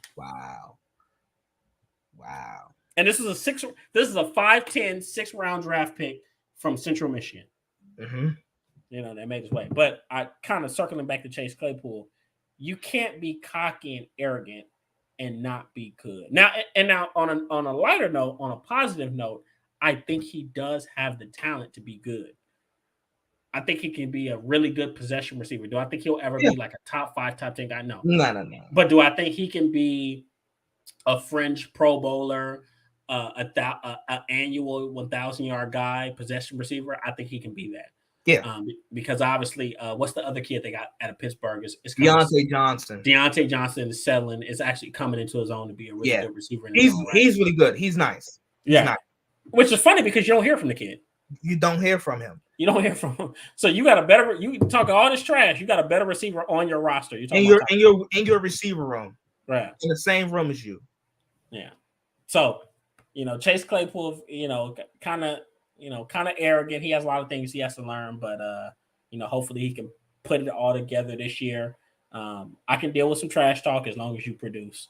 Right. So maybe he can put his name up there as one of the better possession wide receivers in the National Football League. Finally crack 1,000 yards, maybe have double-digit touchdowns. And I don't know. I think I hope it can work. I genuinely, even if players I don't like, I want to see things work for guys. Even guys that I absolutely despise. I love the game so much. I want to see it work out for them. So hopefully it works out for Chase Claypool. Absolutely. I agree with your sentiments about his potential. I think he could be a fringe Pro Bowler, annually, like a guy that like we think about for the Pro Bowl, fringe Pro Bowler. His confidence is definitely it definitely borders like egotistical, and it's kind of misguided. Yes, misguided. It's misguided confidence. Right. I can deal with a guy that's confident because, like, I've heard guys that are confident. I'm confident because I know the work that I put into this game. I can deal with that.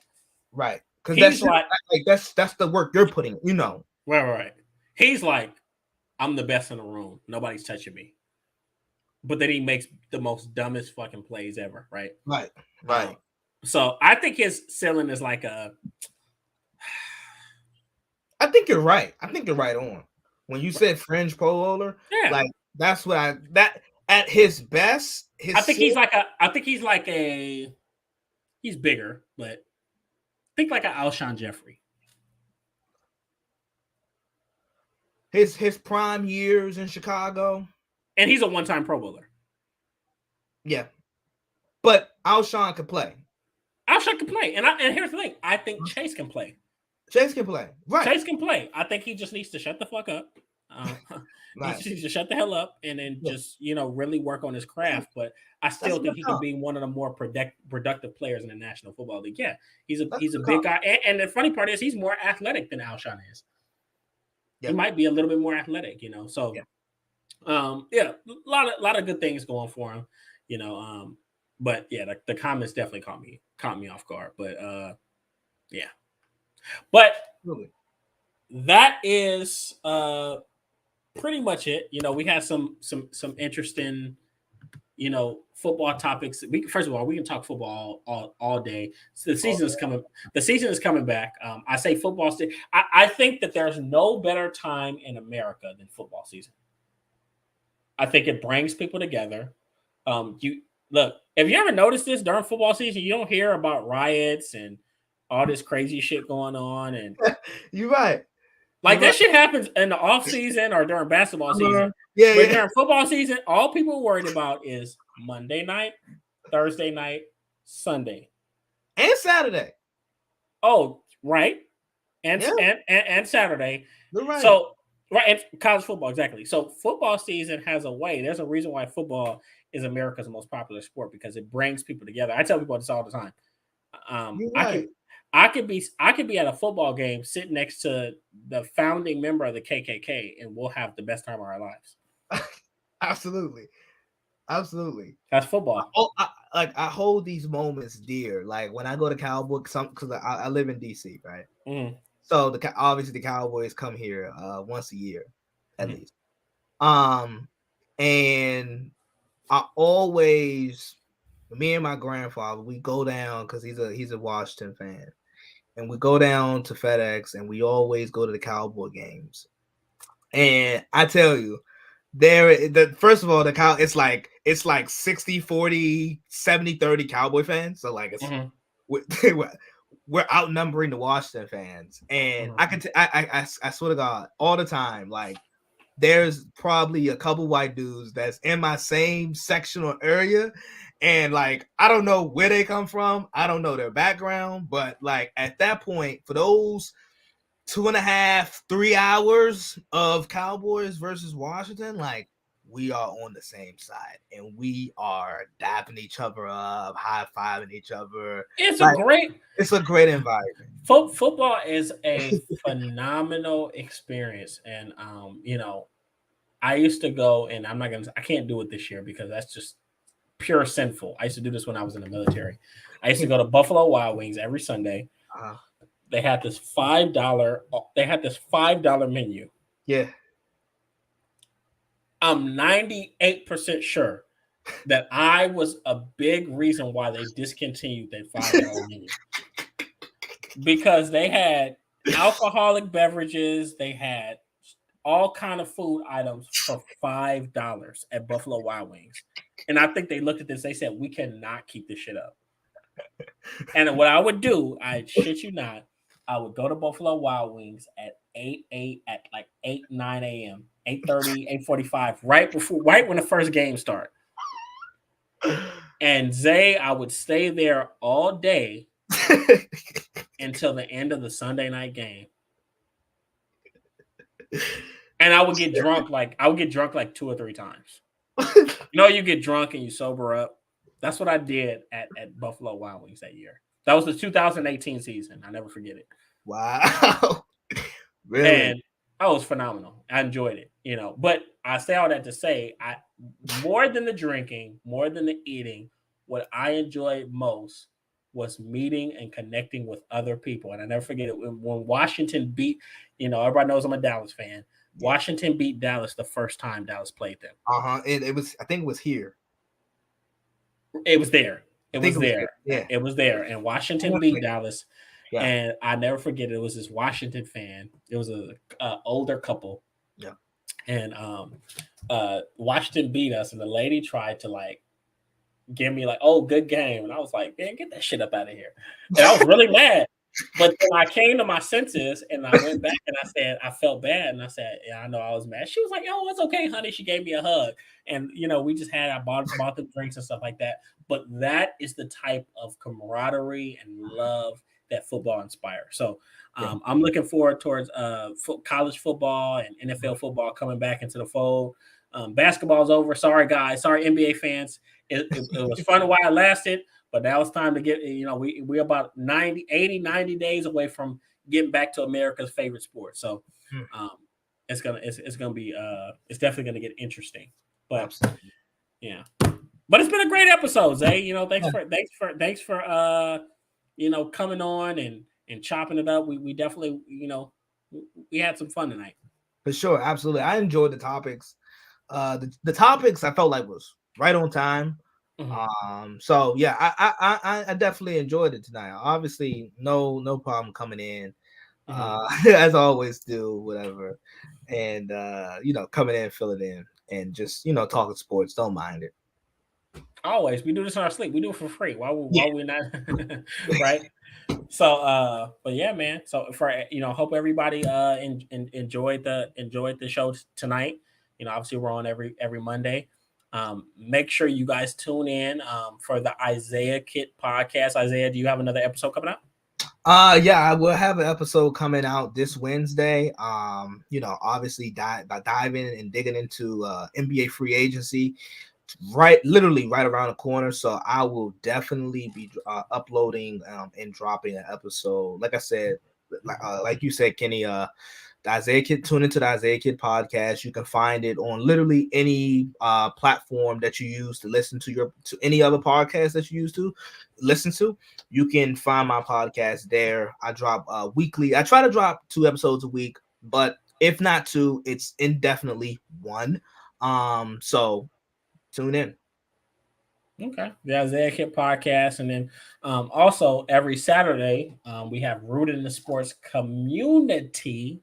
That's where all of us get together and we hammer through a lot of topics together. You can chime in with us and you can tell us what your input is. That's what it is. It's a community, so we get a buffet of people from all walks of life, and they come and they give their takes on certain sports topics. So a lot of fun. Oh, and it gets heated up in there. So make sure you eat your Wheaties that morning. And, yeah. So guys do their research. So Rooted Sports Community every Saturday, 12 p.m. Pacific Standard Time. And then the Break Room Breakdown, my personal podcast outside of this, episode 27 will be dropping tomorrow. I had a really fun interview with a female collegiate basketball coach. The episode will be titled "In Transition." The journey from player to coach. It'll be a very fun episode. So tune in for that tomorrow. It's Apple, Google, Spotify, all major platforms. It'll be on it. What are you gonna say, Zay? By the way, just a little bit of breaking news concerning the NBA. John Wall, he was waived, so he obviously got bought out of Houston. And he's signing with the LA Clippers once he clears all his waivers. Wow. Do you think he's actually going to play for them though? The Clippers, yes, I do. I do think he's going to play for the Clippers, and this is what the doctor ordered for the Clippers. Now, we haven't seen John in a minute, so we have to see how he looks, and obviously injury and is a little chaotic, but the Clippers have been dire since the arrival of Paul George and Kawhi Leonard. They have been lacking a point guard. And you know what? I'll say this. Here we go. We can mess around and go forever, but I will say this. It could possibly work because one thing I will say about John Wall, obviously he's been hurt, and there's been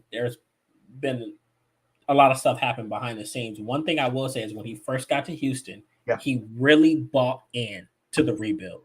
He did. He really bought in, and to me, that showed high character coming from a guy that a lot of people were critical of. A lot of people were critical of John Wall coming out of Washington. So he really bought into the program. Obviously, him and Victor Oladipo were never able to be healthy at the same time. It just never worked. But that could possibly work. Kawhi will be back. They're talking about the Clippers are talking about bringing Carmelo Anthony in and coming off the bench. Mhm. I think the Clippers are contenders this year in the West. Absolutely. I mean, people forget they made it to the Western Conference Finals a year ago without Kawhi Leonard. Yeah. Paul George had a spectacular and surprising playoff run to a lot of people. So the Clippers, when healthy, we were talking about the Nuggets. The Clippers were healthy. They're contenders, and they have a bench. I think they can give Golden State the most fits, but that's just another conversation for another day.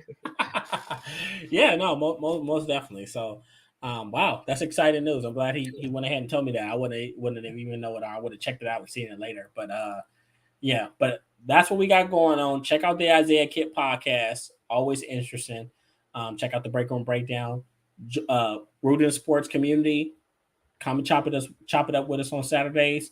And outside of that, hey guys, any recommendations you have, give it to us. But we'll be on next Monday at 5:30. We never stop. We're consistent for you guys, right? You don't need to worry about when we're going to be on. We're going to be on every week, same time on Monday. So, but outside of that, you guys have a blessed week, and we'll see you guys next time. All right, Zay.